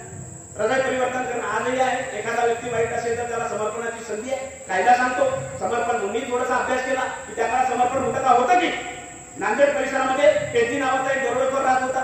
तो दरोडेखोर उर्लिंग देवाच्या सानिध्यात आला आणि त्याने सांगितलं की मला समर्पण करायचं आहे, मला इथून पुढे दरोडा टाकायचा नाही, मला इथून पुढे चोरी करायची नाही, मला इथून कोणाच्या खुनाची सुपारी घ्यायची नाही, मला चांगलं काम करता येईल. उर्लिंग देवाने सांगितलं का करता येणार नाही, तुला जर साक्षात्कार झाला असेल, तुला जर प्रायश्चित करायचं असेल तर ये माझ्यासोबत ये, मी तुला बसवनाच्या छत्रसाहेबांनी घेऊन जातो. आणि दरोडेखोर असलेला पेद्दी हा उर्लिंग देवाच्या सोबत अनुभव मंडपामध्ये कल्याणला येतात. महात्मा बसवेश्वराला सगळा इतिहास सांगतात. त्यावेळेस हिमालयाच्या उंचीचे महात्मा बसवांना सांगतात तुला प्रायश्चित करायचे ना, या अनुभव मंडपामध्ये. आणि अनुभव मंडपामध्ये येतो, दीक्षा घेतो, लिंगवंत होतो, महात्मा बसवेश्वराचं समतावादी विचाराचं आचरण करतो. आणि तिथून पुढे एवढा मोठा होतो की अरे जो दरोडेखोर होता, ज्याला लोक खऱ्या अर्थाने घाबरून पडून जायची, त्या उर्लिंग पेटीची कर्नाटक परिसर आणि महाराष्ट्रामध्ये एकूण 13 मंदिर आहे. मंदिर लक्षात घ्या. म्हणजे दरोडेखोराला महात्मा बसवेश्वरांनी मठाधीश बनवलं. म्हणजे आधी एखादा क्लर्क हा कुलपती व्हावा. आजच्या लोकशाहीच्या भाषेमध्ये एखादा साधा शिक्षक हा खऱ्या अर्थाने कुलगुरू व्हावा. अशा पद्धतीनं हृदय परिवर्तनाची जी प्रक्रिया आहे ती अध्यात्मामधून बसवणारी लोकशाहीमध्ये आहे. म्हणून लोकशाही टिकवत असताना विज्ञानासोबत अध्यात्म घडलं पाहिजे. अहो, या बसवेश्वराच्या विचाराची ताकद सांगताना या देशाचे missile man doctor APJ Abdul Kalam धारवाडच्या एका भाषणामध्ये असा उल्लेख करतात की महात्मा बसवेश्वराचं एक वचन माणसाला देव माणूस करतं. हे माझं वाक्य नाहीये, APJ अब्दुल कलाम साहेबांचं वाक्य आहे. ज्यांचं ग्रंथावर अथांग प्रेम आहे, ज्यांचं विज्ञानावर अथांग प्रेम होतं, तो व्यक्ती म्हणतोय की एकच वचन महात्मा बसवेश्वराचं हे माणसाला खऱ्या अर्थाने देव माणूस करतं. आणि अभिव्यक्ती स्वातंत्र्याचा पहिला प्रवक्ता आणि पहिला अधिघोषपणा करणारा कोण व्यक्ती असेल तर तो महात्मा बसवेश्वर आहे, असं त्यांचं म्हणणं आहे. त्यातलं एक उदाहरण मी सांगतोय. आज त्याची गरज आहे. आता खरं तर रणजित सरांनी बोलताना सांगितलं की आपल्या देशामध्ये लोकशाही महोत्सव सुरू आहे. मला वाईट याचं वाटतं, आदरणीय आमच्या भाजपचे नेते उपस्थित आहेत, त्यांच्यासोबत चर्चा करताना सुद्धा मी माझी जाहीर नाराजी प्रकट केली. ती नाराजी अशी आहे की लोकशाहीचा महोत्सव सुरू आहे. या देशाला स्वातंत्र्य मिळून 75 तिरंगा फडकवण्यासाठी अनेक माणसांनी आपल्या संसाराची राख रांगोळी केलेली आहे. कोणी आपल्या आईला मुकलेला आहे, कोणी आपल्या ताईला मुकलेला आहे, कुणी आपल्या वडिलाला मुकलेला आहे. नवे नवे घरं उद्ध्वस्त झाली तेव्हा कुठे आपल्या देशाला स्वातंत्र्य मिळालेलं आहे. आणि आम्हाला फक्त मतदान करणं होत नाही. मतदान केंद्रावर जाऊन कुठे या देशामध्ये 75 वर्षानंतर 52% मतदान, 47% मतदान. अहो खेड्यातलं मी समजू शकेल, कुठं मोठ्या मोठ्या शहरामध्ये 32% मतदान. लाज वाटली पाहिजे. माझं स्पष्ट म्हणणं आहे, आम्ही कोण्या दिशेने चाललो? या देशातली लोकशाही टिकवायची असेल तर आम्हाला भेटलेला अधिकार जर आम्हाला वापरता येत नसेल तर आम्ही काही मोजमस्ती करण्यासाठी जन्मास आलो? मग या देशाच्या लोकशाहीचं काय होणार? म्हणून चिंतन मानणं गरजेचं आहे. बसवेश्वराच्या काळामध्ये अनुभव मंडपामध्ये राज्य सोडून येणारी माणसं कुठे लोकशाही वाचवण्यासाठी? राजा भूपाळ कोण आहे? हा राजा आहे, राजा काश्मीरचा. आणि तो म्हणतोय की मला लोकशाही निर्मित बसवन्नाच्या अनुभव मंडपामध्ये जायचंय. आपलं राज्य मुलांना देऊन टाकलं आणि मुलाला देऊन स्वतःच्या पत्नीसोबत अनुभव मंडपामध्ये येतात. जसे अनुभव मंडपामध्ये येतात, परीक्षा घेतल्याशिवाय मध्ये नव्हतंच. परीक्षा दिली, पास झालं तर अनुभव मंडपाचा सदस्य. असे 770 शरण आहेत त्या काळामध्ये. त्यातल्या 70 शरणी आहेत. आज एकूण 802 खासदार आहेत राज्यसभेचे आणि लोकसभेचे. त्यापैकी फक्त 104च महिला खासदार आहेत. फक्त लोकसभेचा विचार केला तर 78 महिला खासदार आहेत. आज 2024ची आकडेवारी. त्या काळामध्ये 70 खासदार आहेत महिला, त्यांना आपण शरणी म्हटले आहे. समजून घ्या किती मोठा टक्का हा महिलांना बसवेश्वरांनी दिलेला आहे. आणि मग हे समजून घेतलं की कळतं. हा राजा भोपाळ जातो बसवन्नाच्या जवळ. दुसरं मला व्यावसायिक स्वातंत्र्य मुद्दाम सांगायचे. लोकशाहीमध्ये व्यवसायाचं स्वातंत्र्य भेटलं पाहिजे. त्या काळामध्ये वर्णव्यवस्था मोठ्या प्रमाणामध्ये असल्यामुळे व्यवसायाचं स्वातंत्र्य भेटत नव्हतं. बसवण्णांनी वर्णव्यवस्था उखाडून टाकली, नाकारली आणि सांगितलं पात्रतेनुसार तुम्हाला काम करावं लागेल. आता राजा भोपाळ गेल्यानंतर तो म्हणतो बसवण्णा मी काश्मीरचा राजा आहे, पण आता अनुभव मंडपाचा सदस्य झालो. कोणता व्यवसाय करू? बसवेश्वरांनी सांगितलं तुम्हाला ज्याच्यामध्ये आवड आहे, तुम्हाला ज्याच्यामध्ये काही करता येतं, तुमची काय पात्रता असेल त्याच्यानुसार व्यवसाय करा. त्यावेळेस राजा भूपाळनी सांगितलं मी लाकडं गोळा करेन, लाकडं विकेन, त्यातनं येणाऱ्या पैशानं माझा संसार चालवतो. आणि मग हा राजा भूपाळ पुढे मोळीगे मारैया, शरण मोळीगे मारैया म्हणून प्रसिद्ध झाले. कारण त्यांनी पुढे मोळी विकण्याचं काम केलं. स्वतः पती पत्नी मोळी विकतात आणि या लोकशाहीला प्रगल्भ करतात. राजा आपलं राज्य सोडून लोकशाही प्रगल्भ करण्यासाठी येणारा त्या काळातला राजा बघा. आणि आज काय अवस्था आहे? आज फक्त लोकशाही टिकवण्यासाठी आम्ही आमचा मताचा अधिकार वापरायला जात नाही. ते दुर्दैव आहे. बांधवांनो, हे चिंतनीय खरंच आहे. म्हणून प्रत्येकाने आपला अधिकार वापरला पाहिजे. 200 वर्ष लढा दिला इंग्लंडच्या स्त्रियांनी, तेव्हा त्यांना मताचा अधिकार भेटलेला. आता 1962 मध्ये अमेरिकेच्या स्त्रियांना मताचा अधिकार भेटला. 1962 मध्ये मोठी क्रांती करावी लागली अमेरिकेला. जे अमेरिका आणि इंग्लंड सांगते ना की आम्ही प्रगल्भ राज्य आहोत, प्रगल्भ राज्यामध्ये स्त्रियांना दुय्यम स्थान देण्यात आलं. पण या भारतीय राज्यघटनेने अगदी एकही स्त्री रस्त्यावर न येता, एकही पुरुष रस्त्यावर न येता आम्हाला मताचा अधिकार भेटला. आणि हा अधिकार आम्ही वापरत नसू तर आम्हाला निश्चितच यावर चिंतन करावं लागेल. म्हणून म्हणजे आपणास विनंती आहे की बसवेश्वराची लोकशाही काय होती, त्यावेळेस त्याग करणारी माणसं कशी होती, आणि आज लोकशाहीमध्ये त्याग चाललाय का, त्याग करणारी माणसं आहेत का, हे पाहणं तुमच्या आमच्यासारख्या सुशिक्षित माणसांचं आणि या भारतातल्या प्रत्येक नागरिकांचं ते प्रथम कर्तव्य आहे असं माझं म्हणणं आहे. महात्मा बसवेश्वराचं एक वचन जाणीवपूर्वक तुमच्या पुढे मांडतो. कारण बसवण्णांनी त्या काळामध्ये वचनातून जे काही सांगितलंय, वचन म्हणजे कायदा होता. आज त्याला कायदा म्हणतात. आज आपण जे कायदे म्हणतो, आज जे कायद्याची निर्मिती होते ती तशीच निर्मिती ती 12व्या शतकात वचनाची आहे. बस नाव बदललं, आपण याला कायदा म्हणतो, तिथं वचन म्हटलं जायचं. काय प्रक्रिया आहे कायद्याची? आपण सगळे आहोत तरी मी तुम्हाला मुद्दाम प्रक्रिया सांगणार आहे. आपल्या भारतामध्ये सर्वोच्च जे काही सभागृह आहे ते संसदेमध्ये 2 सभागृह आहेत. एक राज्यसभा आहे, दुसरी लोकसभा आहे. लोकसभेमध्ये एखादं विधेयक टाकतात. म्हणजे एखादा समजा आता घटस्फोटावर कायदा करायचा आहे, एखादा समजा स्त्री आणि अत्याचारावर कायदा करायचा आहे, एखादा अजून कोणता तरी महत्वाचा कायदा करायचा आहे, तर ते बिल आम्हाला ते लोकसभेमध्ये खऱ्या अर्थाने जातं. त्याला पहिल्यांदा विधेयक म्हणतात, कायदा म्हणत नाही. मग त्याच्यावर चिंतन होतं, त्याला प्रथम वचन म्हणतात. हे जाणीवपूर्वक सांगतोय कारण मला लोकशाही हा विषय समजून द्यायचा आहे, आजचं चिंतन मांडायचं आहे. आज जशी कायद्याची निर्मिती होते, 1000 वर्षापूर्वी बसवेश्वर अनुभव मंडपामध्ये कशाच पद्धतीची वचनाची निर्मिती करायची. आणि मग त्यावेळेस मग ते विधेयक काय होतं, लोकसभेमध्ये पारित होतं. म्हणजे जसं प्रथम वाचन झालं नंतर द्वितीय वाचन होतं. अजून काही चुका राहिल्या तर परिशीलन समिती असते, त्या समितीमध्ये अनेक तज्ञ माणसं असतात, सगळे घटनातज्ञ असतात, अभ्यासक असतात, त्यामध्ये काही उणीवा असतील तर काढून टाकल्या जातात. मग तृतीय वाचन होतं आणि वाचन झाल्यानंतर त्या विधेयकाचं खऱ्या अर्थाने सभापतीकडे गेल्यानंतर त्याच्यावर स्वाक्षरी होते. मग ते विधेयक पुन्हा राज्यसभेत तीच प्रोसिजर होते. उपाध्यक्षाची तिथं स्वाक्षरी होते आणि मग ते राष्ट्रपतीकडे जातं आणि राष्ट्रपतीकडे गेल्यानंतर विधेयकाची सही झाली की मग त्याचं कायद्यात रूपांतर होतं आणि त्यानुसार मग आपल्याला कायदा पाळावा लागतो. जसं एखादा कायदा असतो की रस्त्याच्या उजव्या बाजूने चाललं पाहिजे, समजा असा नियम करायचे आपल्याला, तर ती प्रोसिजर करावी लागते, त्यातले फायदे तोटे सांगावे लागतात आणि त्यातनं ते कायदा ठरतो. अगदी असंच 12व्या शतकामध्ये सुद्धा एखादी समस्या चिंतन करायचे, त्यावर मग सगळे सुरुवातीला शरण सगळं मांडायचे आणि जसं मांडलं की मग ते जायचं ते पहिल्यांदा चन्नबसवेश्वराकडे. चन्नबसवेश्वर मग त्यावर काही उणिवा असतील ते सगळे दाखले सगळ्या गोष्टी तपासायचे आणि चन्नबसवेश्वराकडचं ते विधेयक ते पुढे जायचं ते म्हणजे सिद्धरामेश्वराकडे. मग सिद्धरामेश्वर त्यावर चिंतन करायचे. अत्यंत विद्वान माणसं आहेत सगळे, त्या क्षेत्रातली तज्ञ माणसं आहेत त्या काळातली आणि मग सिद्धरामेश्वर त्यावर चिंतन केल्यानंतर ते अगदी अंतिम चिंतनासाठी जायचं महात्मा बसवेश्वर. मग बसवेश्वर त्यामध्ये काही उणिवा निश्चित काढू शकत होते, बरं काही उणिवा नसतीलच, सगळं परफेक्ट असेल सगळं, मग त्याच्यावर स्वाक्षरी व्हायची महात्मा बसवंताची आणि ते विधेयक जायचं. त्या काळात अनुभव मंडपाचे अध्यक्ष हे अलम प्रभू आणि अलम प्रभूची स्वाक्षरी झाली की मग त्याला म्हणायची वचन. काय प्रक्रियेमध्ये साम्य, सगळं साम्य आहे.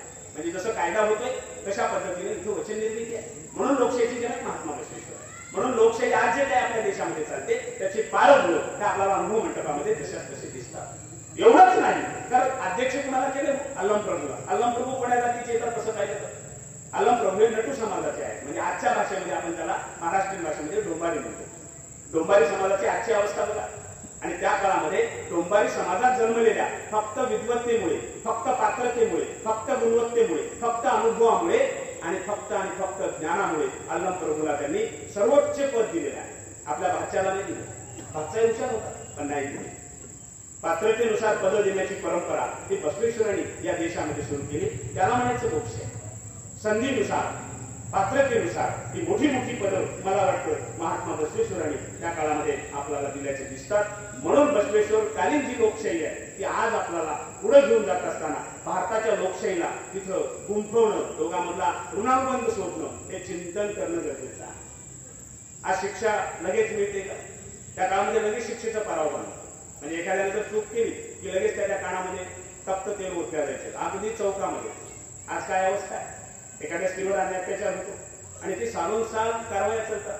या कोर्टातून त्या कोर्टात जा, त्या कोर्टात, ठीक आहे प्रोसिजरचा एवढी मोठी प्रोसिजर. अगदी ज्याच्यावर अन्याय झाला ते माणूसच मरून चालले. तुम्हाला कल्पना नसेल 1993 या देशामध्ये साखळी बॉम्बस्फोट झाला. साखळी बॉम्बस्फोट झाल्यानंतर जवळपास 130 जण हे गुन्हेगार ठरवण्यात आले. ते सगळे आणि 1993 घटना घडते आणि 2002 पर्यंत त्याचा रिझल्टच लागत नाही. चालू आहे आणि 1902 मध्ये जेव्हा त्याचा निर्णय लागतो तेव्हा 130 गुन्हेगारांपैकी जवळपास 40 गुन्हेगार हे नैसर्गिक मृत्युमुखी पडलेले आहेत. ते मरून गेले. आता त्यांना कोणी सांगावं तुम्हाला शिक्षा झाली, काय शिक्षा सांगावी आता त्यांना? म्हणजे अशा पद्धतीची जर अंमलबजावणी व्हायला लागली तर मला वाटतं हे लोकशाहीचा कायद्याचा धाक तुमच्या आमच्या पुढे कसा राहणार. म्हणून या लोकशाहीला जिवंत ठेवायचं असेल तर बसवकालीन लोकशाहीमध्ये काही महत्वाचे मुद्दे आम्ही आता समजून घेणं ही काळाची गरज आहे. त्यानुसार काही बदल करता येतात का हेही पाहिलं पाहिजे. म्हणून ह्या सगळ्या गोष्टीवर आपल्याला विचार करायचा आहे. महात्मा बसवेश्वराच्या आयुष्यातल्या अनेक घटना तर निश्चित आपल्याला सांगता येईल. म्हणून मी म्हटलं चोराचं हृदय परिवर्तन करून बसवेश्वरांनी त्यांना चांगलं होण्याची संधी दिली. आजही भारतामध्ये आता हे नक्षलवादी कोण आहेत? नक्षलवादी काही दहशतवादी नाहीये, नक्षलवादी आतंकवादी पण नाहीये, पण आपल्या देशाची सर्वोच्च समस्या आहे. नक्षलवादामुळे आपल्या देशामध्ये मोठ्या प्रमाणामध्ये अराजकता माजते आहे, अशांतता माजते आहे, पण हे सगळे मूळ भारतीय आहेत. म्हणून यांना सुद्धा हृदय परिवर्तन करण्याची ताकद आपल्या महापुरुषांच्या विचारामध्ये आहे. म्हणून माझे बांधवांनो, महात्मा बसवेश्वर हे जागतिक लोकशाहीचे जनक म्हणून आम्हाला जर समजून घ्यायचे असतील तर त्याच्या अनुभव मंडपामधलं हे महत्वपूर्ण कार्य, अत्यंत महत्वाचं कार्य तुम्ही आम्ही समजून घेणं ही खऱ्या अर्थाने काळाची गरज आहे. आयपीसी सगळं जर आपण पाहिलं, कायद्याचे कर्म मी तुम्हाला असंख्य सांगू शकतो जे कर्म जशाच तसे माझ्या बसवण्याच्या विचारधारेला लागू करतात. पण दुर्दैवाने ती तत्व तुमच्या समोर येत नाही. आपण बोलताना असं बोलतो की 1000 वर्षापूर्वीचा बसवणं आज खरंच आपल्याला पडतो का कामाला. पण मी तुम्हाला अत्यंत प्रामाणिकपणे सांगेन की आजच नाही, जोपर्यंत या भारतामध्ये नाही जगामध्ये लोकशाही मूल्य जिवंत आहे तोपर्यंत बसवेश्वराचे विचार हे त्रिकाळ बाधित सत्य आहेत आणि हे वचनातून तुमच्या आमच्या समोर आज आल्याचे आपल्याला दिसतात. अनेक घटना आहेत, पण विश्वासार्हता आपल्यावर नसते. आपण या मातीत जन्मलेल्या महापुरुषांना कधी समजून घेणार आहोत हा माझा प्रश्न आहे आपल्याला. कधी कधी समजून घ्यायचा आहोत. आम्ही सगळे जनकतत्व दुसऱ्या देशाला देऊन टाकले. आपण सगळे शिकतो. अर्थशास्त्राचे जनक म्हणले की ॲडम स्मिथ दुसऱ्या देशातला. इतिहासाचे जनक म्हणले की हिरोडॉटस दुसऱ्या देशातला. समाजशास्त्राचे जनक म्हणले की ऑगस्ट काम तो पण दुसऱ्या देशातला. राज्यशास्त्राचे जनक म्हणले की अरिस्टॉटल तो पण दुसऱ्या देशातला. मग आमच्या देशात अर्थशास्त्र होतं का नाही? आमच्या देशात राज्यशास्त्र होतं का नाही? आमच्या देशात समाजशास्त्र आहे का नाही? आमच्या देशामध्ये असं काही आहे का नाही जे आमच्या लेकराचा स्वाभिमान मोठा करेल? आमच्या लेकरांना वाटलं पाहिजे अरे ज्या देशात माझा जन्म झाला त्या देशाला सुद्धा जगाला काहीतरी दिले असं आमच्या लेकराला कधी वाटणार? मी स्वतः अर्थशास्त्र शिकवतो. फार वाईट वाटतं अर्थशास्त्र शिकवत असताना, फार वाईट वाटतं. कारण 18व्या शतकामध्ये जन्माशय ॲडम स्मिथ तो एक राष्ट्राची संपत्ती नावाचा एक ग्रंथ लिहितो आणि त्या ग्रंथातून तो व्याख्या करतो अर्थशास्त्राची की अर्थशास्त्र म्हणजे संपत्तीचं शास्त्र आहे. बस त्याला आम्ही अर्थशास्त्राचा जनक म्हणतो. त्याच्यानंतर 50 वर्षानंतर जॉन रॉबिन्सन नावाचा एक विचारवंत येतो. त्यालाही आम्ही डोक्यावर घेतलं. त्याने अर्थशास्त्राची व्याख्या केली. अमर्याद गरजा मर्यादित साधने परंतु पर्यायी उपयोगाचे साधने यांचा मेळ घालण्याच्या दृष्टिकोनातून करण्यात येणाऱ्या मानवी प्रयत्नाचा अभ्यास करणारे शास्त्र म्हणजे अर्थशास्त्र. त्यालाही डोक्यावर घेतलं. आम्हाला सवय लागली पाश्चात्य विचारवंतांना डोक्यावर घेण्याची. आता माझ्या भारताच्या मातीत जन्मलेल्या विचारवंतांनी ते काही भरभरून दिले आम्हाला. ते आम्ही स्वीकारणं मला वाटतं काळाची गरज आहे. अन्यथा आम्हाला माफ कोणी करणार नाही. बसवेश्वरांनी अर्थशास्त्राची व्याख्या काय केली? सर्वांत सुंदर व्याख्या केली. मी स्वतः अर्थशास्त्राचा विद्यार्थी म्हणून या पवित्र बसवपीठावरून तुमच्या सर्वांच्या साक्षीने अत्यंत जबाबदारीने सांगतोय की बसवेश्वराची व्याख्या जगातल्या सर्वोत्तम कुठल्याही अर्थतज्ञापेक्षा ही सर्वोत्तम व्याख्या आहे. माझा बसवेश्वर अर्थशास्त्राची व्याख्या सांगताना म्हणतो अर्थशास्त्र कशाला म्हणायचं? बसवण्णा म्हणतात कायकाच्या माध्यमातून संपत्ती निर्माण करा. पण कायक कोणतं असलं पाहिजे? राष्ट्रहिताचं, राष्ट्रविघाताचं कायक नाहीये. इथं सुद्धा बसवेश्वरांनी स्पष्टीकरण दिले त्याचं. आपण जे काम करतो ते राष्ट्रहिताचं असलं पाहिजे आणि मग ते स्वाभिमानानं करायचं आहे. बॉम्ब निर्मितीचं काम करायचंय आणि एखाद्या गावावर बॉम्ब टाकायचा आणि पैसे कमवायचे ते कायक नाहीये. राष्ट्रहिताचं काम करताना बसवण्णा म्हणतात कायकाच्या माध्यमातून संपत्ती निर्माण करा. दासोहाच्या माध्यमातून संपत्तीचं समान वितरण करून आर्थिक समता प्रस्थापित करणारं शास्त्र म्हणजे अर्थशास्त्र. जगामध्ये सर्वोत्तम व्याख्या अर्थशास्त्राची महात्मा बसवेश्वरांनी केली. पण आम्ही कार्ल मार्क्सचं अर्थशास्त्र वाचलं, सगळं डोक्यावर घेतलं. पण या भारताच्या मातीमध्ये जन्मलेला बसवण्णा कधी समजून घेणार?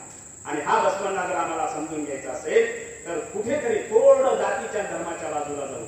या देशानं आता लोकशाही मूल्य देणाऱ्या महापुरुषांना समजून घ्यावं अशा पद्धतीची विनंती खऱ्या अर्थाने तुमच्या समोर करणार आहे. त्यासाठी लागते ती निष्ठा. आपल्या देशाच्या मातीवर प्रत्येकाने निष्ठा ठेवली पाहिजे. या देशाला अशा निष्ठावान माणसाची सध्याला गरज आहे. आज निष्ठा विकल्या जात आहे, म्हणजे विकता कामा नये. आपल्या देशाच्या संस्कृतीचा स्वाभिमानच वाटला पाहिजे. त्याबद्दल मी अत्यंत प्रामाणिकपणे तुम्हाला सांगेन की या देशामध्ये जे जे चांगलं आहे ते चांगलंच म्हणण्याची दानत आमच्यामध्ये असली पाहिजे. प्रत्येक वाईटच असतं असं अजिबात नाही. माझ्या भारतामध्ये बरंचसं काही नव्हे 95% चांगलं आहे. 5% असेल काही वाईट असेल ना, काढून टाकलं ना. आम्ही सतीची प्रथा वाईट होती, बंद केली आहे. कायद्यानं त्याच्यावर बंदी घातली. अस्पृश्यता वाईट होती, चला कायद्यानं बंदी घातली ना, काढून टाकलं. मुरळी प्रथा वाईट होती, देवदासी प्रथा वाईट होती, केशवपन प्रथा वाईट होती. ह्या प्रथा होत्या ना वाईट, ह्या रूढी प्रथा परंपरा होत्या काही वाईट, आम्ही काढून टाकल्या. मग ह्या काढून टाकल्यानंतर जो काही सर्वोत्तम देश दिसतोय आपल्याला त्याचा तर मग आम्हाला अभिमान वाटणं गरजेचं आहे. तो पाठ्यपुस्तकात आला पाहिजे. त्या पाठ्यपुस्तकाचा इतिहास जो आहे आम्ही जर काढून बघितला तर अत्यंत वाईट अवस्था आहे. आता रणजित सर स्वतः शिक्षण क्षेत्रामध्ये चिंतन करण्यासारखे मुद्दे आहेत आमच्या शिक्षणामध्ये सध्या. किती आहे माहिती आहे? सीबीएसईचा एक इतिहास आलाय सर, तुम्हाला सगळ्यांना माहित असणं गरजेचं आहे. मला फार दुर्दैव वाटलं. सीबीएसईचं जवळपास 350 पेजेसचं एक मोठं पुस्तक आलंय. त्याच्यामध्ये शिवाजी महाराज मोजून चार ओळीचे आहे. 4 ओळीचे शिवाजी महाराज. शिवाजी महाराजांचं कार्य 4 ओळीत बसतं. बसवण्णाचं कार्य 2 ओळीत बसतं. महात्मा फुलेचं कार्य कुठं एका फोटोमध्ये बसतं. एका फोटोत बसवलं आम्ही पुस्तकामध्ये यांना. याची चीण आम्हाला वाटत नाही. याच्यावर कधी चिंतन होत नाही, याच्यावर कधी बोलल्या जात नाही. याच्यावर कधी बोलायचं मुलांना? त्या लोकशाहीला या माणसाने आयुष्य दिलंय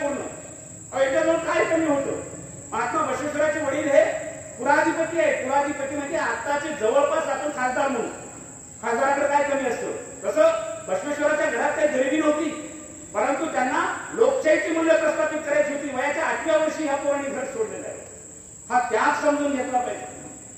बाबासाहेबांचे एक वाक्य मुद्दाम सांगते तुम्हाला. बाबासाहेब असं म्हणाले की महापुरुष हे दोनदा मरतात. आपण फक्त एकदाच मरतो. आपण महापुरुष नाही, आपण सामान्य माणसं. आपलं मरण एकदाच आहे. जीव गेला की संपलं. आपलं रामनाम सत्य. पण महापुरुषांचा मृत्यू हा दोनदा आहे. बाबासाहेबांनी स्पष्टीकरण दिले. एक जेव्हा त्यांचा देहरूपी जीव जातो, त्या सगळ्या महापुरुषांचा देहरूपी जीव गेलेला आहे. दोन, हे दुसरा मृत्यू फार महत्वाचा आहे, तो होता कामा नये. दोन, त्या महापुरुषांनी सांगितलेल्या विचारावर त्या देशातले जर अनुयायी जात नसतील, त्यांचे जर वारसदार जात नसतील, त्यावेळेस दुसऱ्यांदा महापुरुषाचा मृत्यू होतो. मला म्हणायचंय की दुसऱ्यांदा मृत्यू होता कामा नये. या भारताच्या प्रत्येक माणसाने या भारताच्या मूळ महापुरुषांना समजून घेतलं पाहिजे. मग तो या देशाचा बुद्ध असेल, या देशाचा वर्धमान असेल, या देशाचा वसवण्ण असेल, या देशाचा छत्रपती असेल, या देशाचा तुकाराम असेल. तुकारामाचं एक अनुभव मुद्दाम सांगतोय तुम्हाला. आणि काय सांगितलंय आमच्या तत्वव्यक्त्यांनी. आम्ही नसलेल्या कुठल्या तरी गोष्टी कावळ्याच्या, मांजराच्या, चिमणीच्या पाठ्यपुस्तकातून शिकवतो. तुकाराम महाराजाला एकाने विचारलं की छत्रपती शिवाजी महाराज मुघलासोबत लढा देत आहेत, पण तुमच्याजवळ तेवढं शस्त्रास्त्र नाहीये, तुम्ही लढा कसा देणार? मावळ्यांची फौज 18 पगड जातीतल्या उभा करणारा तुकोबाचा अधिष्ठान म्हणून समजून घेतलं पाहिजे. तुकाराम महाराजांनी त्यांना उत्तर दिलं, आम्हा घरी जण शब्दाचीच शस्त्रे, शब्दाचीच अस्त्र यत्न करू. आमच्या घरी शस्त्र कोणतं आहे? शब्दाचं शस्त्र आहे. आम्हा घरी जण शब्दाचीच शस्त्रे, शब्दाचीच शस्त्रे अस्त्र यत्न करू. तुका म्हणे आम्हा शब्दचीच देव, शब्दची गौरव पूजा करू. आमच्याजवळ शब्दाचं शस्त्र आहे. त्या माध्यमातून आम्ही एक अशा मोठमोठ्या खऱ्या अर्थाने म्हणजे शब्दाचा हा साठा आम्ही या मावळ्यांच्या हृदयामध्ये पेरू. आणि म्हणून त्याने हर हर महादेवाची जी गर्जना त्या मावळ्यांच्या हृदयामध्ये पेरली. आणि एका गर्जनेतून अक्षरशः यांना 10 हत्तीचं बळ पुरलं गेलं. की हर हर महादेवाची गर्जना बसवकालीन दिसते आपल्याला. महात्मा बसवेश्वर स्वतः मोठे शिवभक्त आहे. हा सगळा जर ऋणानुबंध आपण पाहिला तर ह्या लोकशाहीकडे आपण जात असताना ही सगळी मांदी आली तुम्ही आम्ही समजून घेतली तरच या देशाची लोकशाही प्रगल्भ होणार आहे, मजबूत होणार आहे. आणि भविष्यामध्ये मग 21व्या शतकाचे आम्ही खरे लोकशाहीचे पाईक म्हणून जगाला अतिशय छाती ठोकपणे सांगू शकतो की या भारताच्या संस्कृतीनं जगाला लोकशाही दिलेली आहे.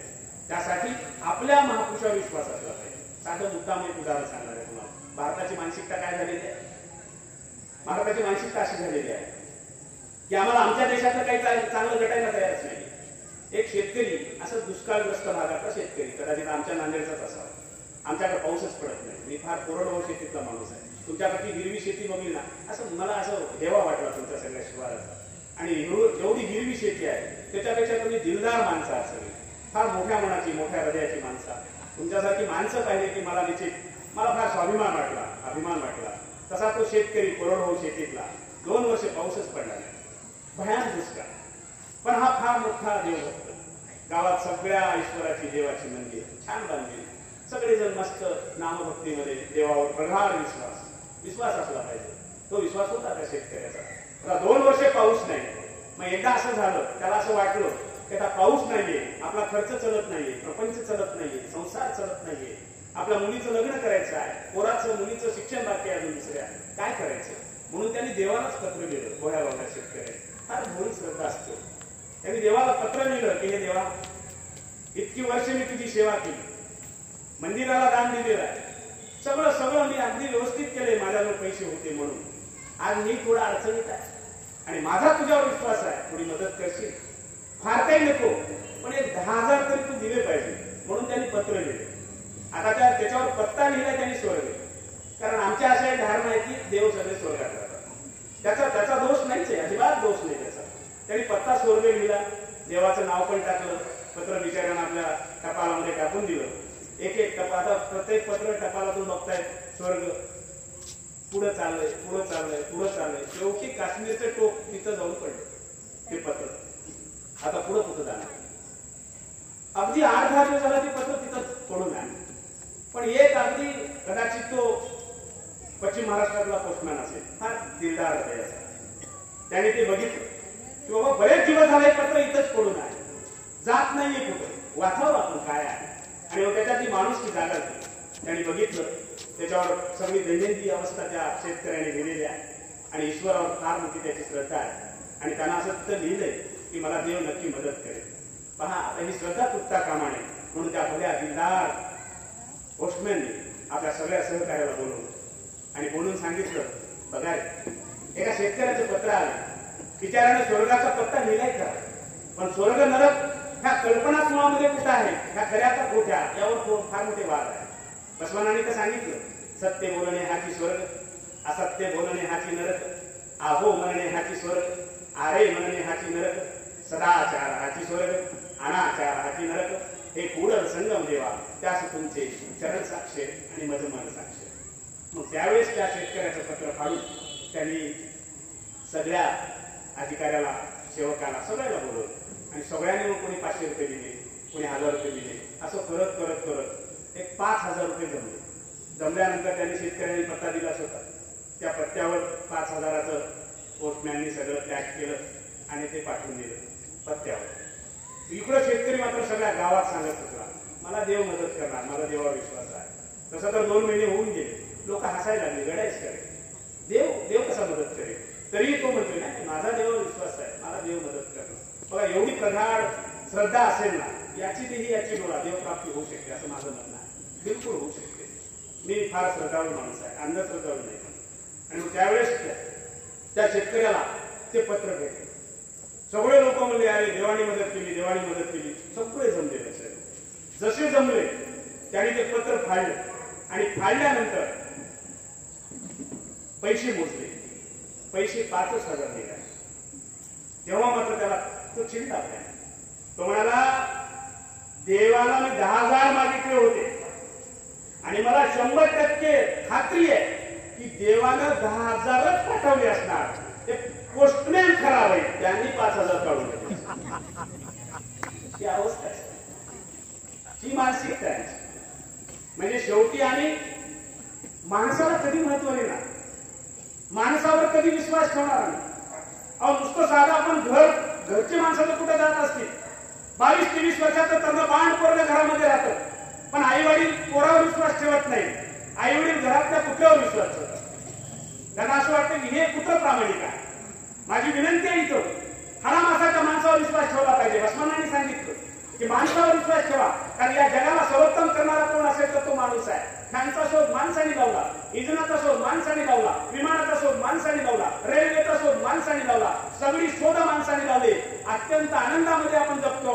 माझा छोटासा आवाज तुमच्यापर्यंत येतोय, त्या माईकचा शोध माणसाने लावला. हे सगळं जर माणसाने केलं असेल तर त्या माणसाच्या जगण्याकडे, जीवनाकडे आपण कधी सकारात्मक बघणार आहोत. पण लोकशाही जर जिवंत ठेवायची असेल तर या लोकशाहीमध्ये जगणाऱ्या प्रत्येक माणसाचा सन्मान झाला पाहिजे, प्रत्येक माणसाला न्याय भेटला पाहिजे, तरच या देशाची लोकशाही निश्चित जिवंत राहील.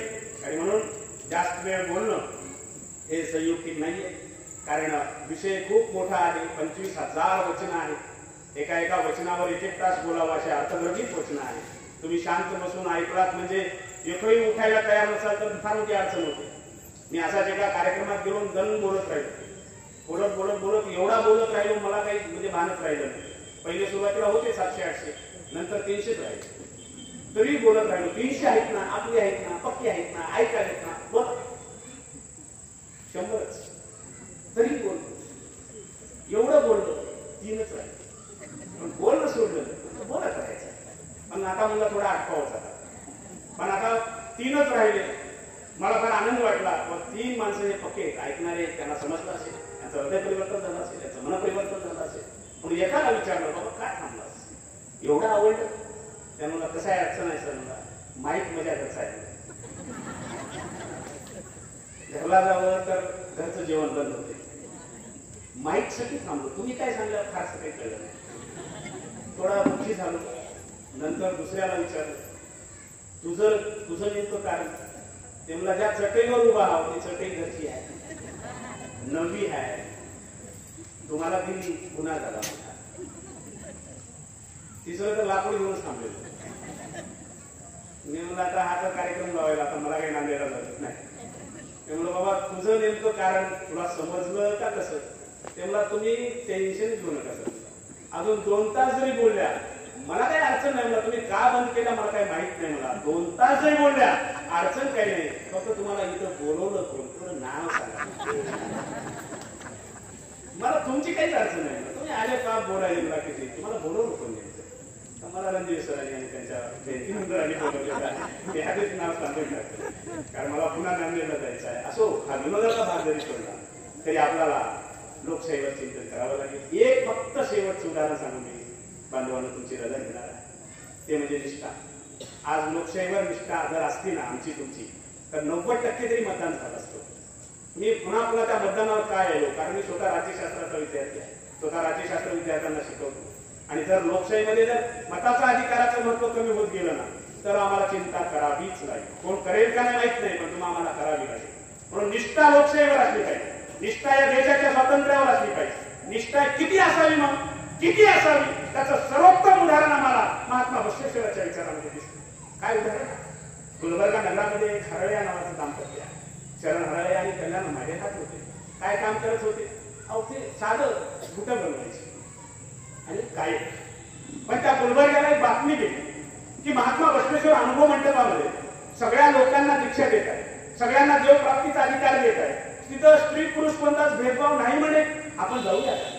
आणि पती कसा असावा, तो या खऱ्या अर्थाने या हरळ्यासारखा असावा. त्याने आपल्या कल्याणमाला म्हटलं, कल्याणमा आपण अनुभव मंडपात जाऊ. ते म्हणजे आपण एकटंच नाही द्यायचं, आपण सहकुटुंब जाऊया. आणि अक्षरशः गुलबर्ग्याचं काय छोटंसं घर असेल दिलं तिथं सोडून. किती निस्वार्थी माणसं आहेत बघाय, त्याला निष्ठा म्हणतात, विचाराची. आणि ही माणसं आली, कल्याणच्या मातीमध्ये राहायला लागला हा माणूस. 1 महिना आपलं काम करतोय, पण बसवेश्वराचं काही दर्शन झालं नाही. पण याच्या मनात एक तळमळ आहे, कधी तो चेहरा मला पाहायला भेटला. ज्या बसवेश्वराबद्दल आपण भरभरून ऐकलेलं आहे, त्यांचं दर्शन कधी होईल. आणि एके दिवशी असं सकाळी तो चांगला दिवस निघाला आणि मग त्याच वेळेस हातामध्ये काही गुठे घेऊन तो विकायला जात असताना जोडी विकले. गावाच्या मेन रस्ता, मुख्य रस्त्यावर काही कुजबूज सुरू झाली. त्या हरळ्याने बघितलं आणि विचारलं, काय आहे नेमकं काय. त्यावेळेस काही लोक म्हणाली की या राज्याचे प्रधानमंत्री बसवेश्वर या रस्त्यानं जाणार आहे. काय आनंद झाला होता, भयान आनंद झाला. अरे 2 महिन्यापासून आपल्या उदाशी स्वप्न आहे त्या बसवेश्वराचा आपण चेहरा पाहावा. आणि आज तर तो भाग्याचा दिवस उजाडला. म्हणून तो व्यक्ती तिथंच थांबला. त्यांनी पुढं कुठं म्हणजे जोडी विकण्याचं काम केलंच नाही. आणि साक्षात अवघ्या 15-20 मिनिटांनी बसवेश्वर तिथून चालले, सगळ्यांचे घराने ऐकायले, तिथं सोल्युशन आहे. आणि जात जसं या हरळ्याच्या जोडून गेले, त्या क्षणाला हरळ्याने अत्यंत हृदयातून आवाज काढला, शरणू शरणार्थी बसपन्ना. एवढा प्रेमळ आवाज, एवढा हृदयातला आवाज की बसवेश्वर घोड्याच्या खाली उतरले, त्या हरळ्याच्या जवळ गेले आणि हरळ्याला सांगितलं, शरणू शरणार्थी, आज थोडंसं आम्ही घाईत आहोत, पण नक्की महामणीमध्ये जरूर या. म्हणजे आमंत्रण दिलं तिथं प्रधानमंत्र्यांनी हरळ्या. काय आनंद झाला, हरळ्याच्या डोळ्यातला आनंद असू आले. आणि तो परत ही आनंदाची घटना आपल्या पत्नीला कल्याणमाला सांगायला घरी आला.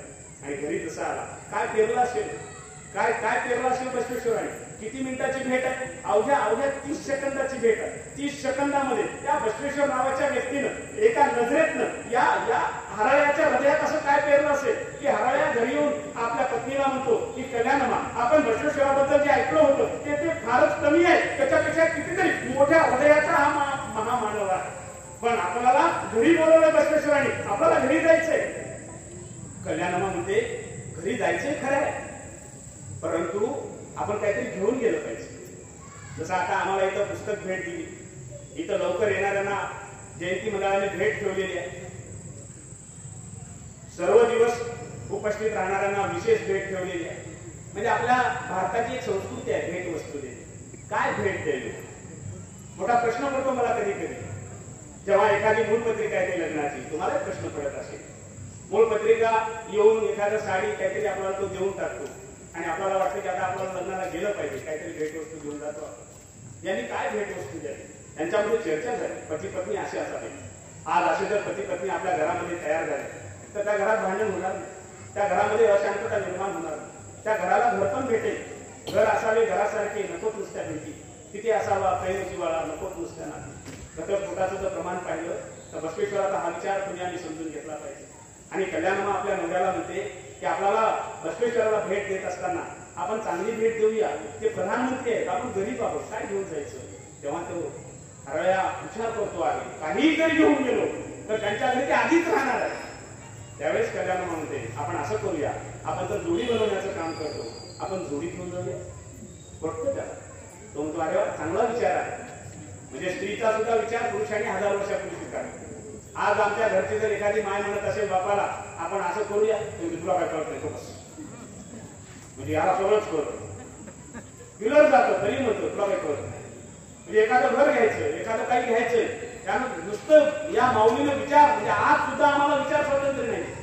आज सुद्धा माझ्या माईला नोकरी आहे, पण तिचं जे काही काय म्हणून आपण एटीएम कार्ड हे बापापाशी आहे. बरं एटीएम कार्ड जर माईक पैसे असलं तर पासवर्ड बापापाशी आहे. म्हणजे खर्च करण्याची आहे का यांच्यापाशी मुभा? 21व्या शतकात मुभा नाही. आणि 12व्या शतकामध्ये कल्याण आपल्या नवऱ्याला म्हणते की मला भेट वस्तू द्यायची आहे, मी जे म्हणणार आहे ते आपल्याला भेट वस्तू द्यायची आहे. आणि स्वतःच्या पत्नीचा हा ऐकतोय, काय द्यायची मग, काय विचार काय तुझा? हरणाच्या कातडीची मजबूत अशी जोडी देऊया.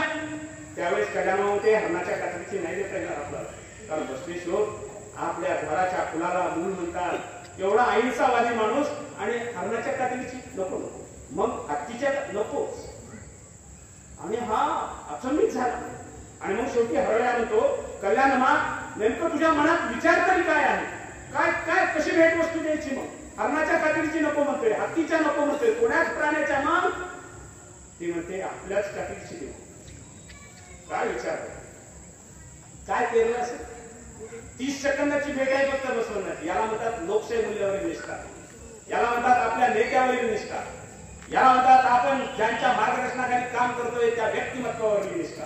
आणि 30 सेकंदाच्या भेटीमध्ये स्वतःच्या मांडीच्या कातडीची जोडी बनून हे दाम्पत्य बसवण्याला भेटत जातो. हे कधी अभ्यासात बनणार? अभ्यासामध्ये हरणाची गोष्ट आलेली आहे. हे कोणता तरी राजा होता म्हणजे आपल्या मांडीचं मांस हा पक्षाला देतोय. काल्पनिक कथा आहे, सत्य कथा नाहीये. अभ्यासामध्ये चकोर पक्षी आला, सत्य नाहीये. अभ्यासामध्ये चातक पक्षी आला, सत्य नाहीये. अभ्यासामध्ये एखादी कामधेनू आली, सत्य नाहीये. अभ्यासामध्ये कल्पवृक्ष आला, सत्य नाहीये. पण बसवण्णाचा हा दृष्टांत अभ्यासामध्ये काय येत नाही. कल्याणमाणी हरळ्याने स्वतःच्या मांडीची कातडी फाडली, जोडी बनवली, आणि जोडी घेऊन ते बसवेश्वराला भेटायला जातात. बसवेश्वर त्यांचं स्वागत करतात. जोडी जशी दिली की ती चाणाक्षी आहेत बघा बसवण्णा.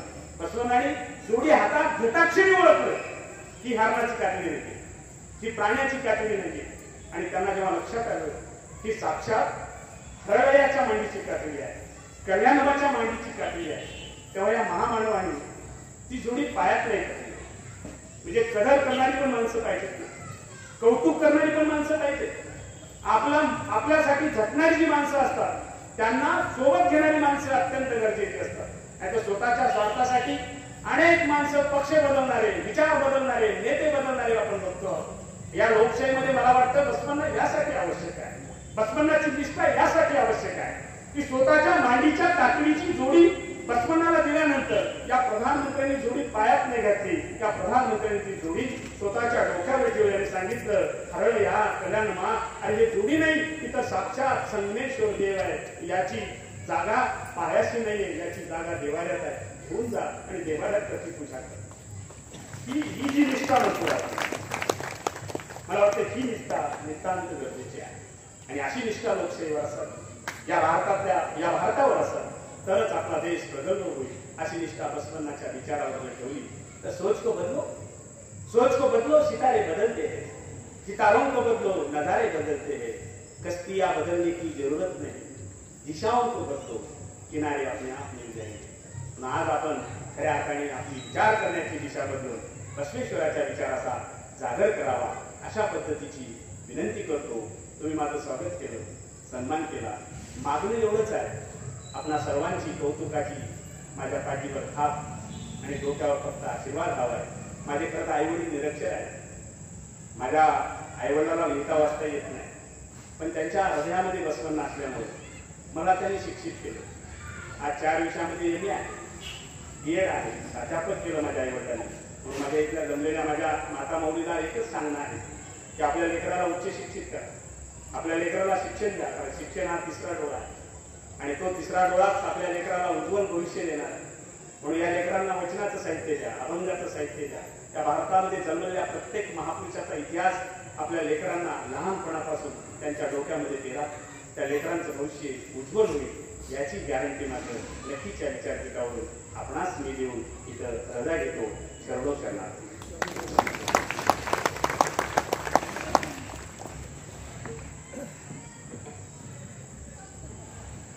तर खऱ्या अर्थानं कर्णे सरांना आम्ही गेल्या वर्षी व्याख्यानाला बोलवलं, त्यावेळी शिवाजी महाराजांचं स्वराज्य आणि बसवेश्वरांचं राज्य, म्हणजे शिवाजी महाराजांच्यावर शाहू महाराजांचे जे संस्कार होते कर्नाटकमध्ये बेंगलोरला असताना, म्हणजे शिवाजी महाराज विविध लावत होते.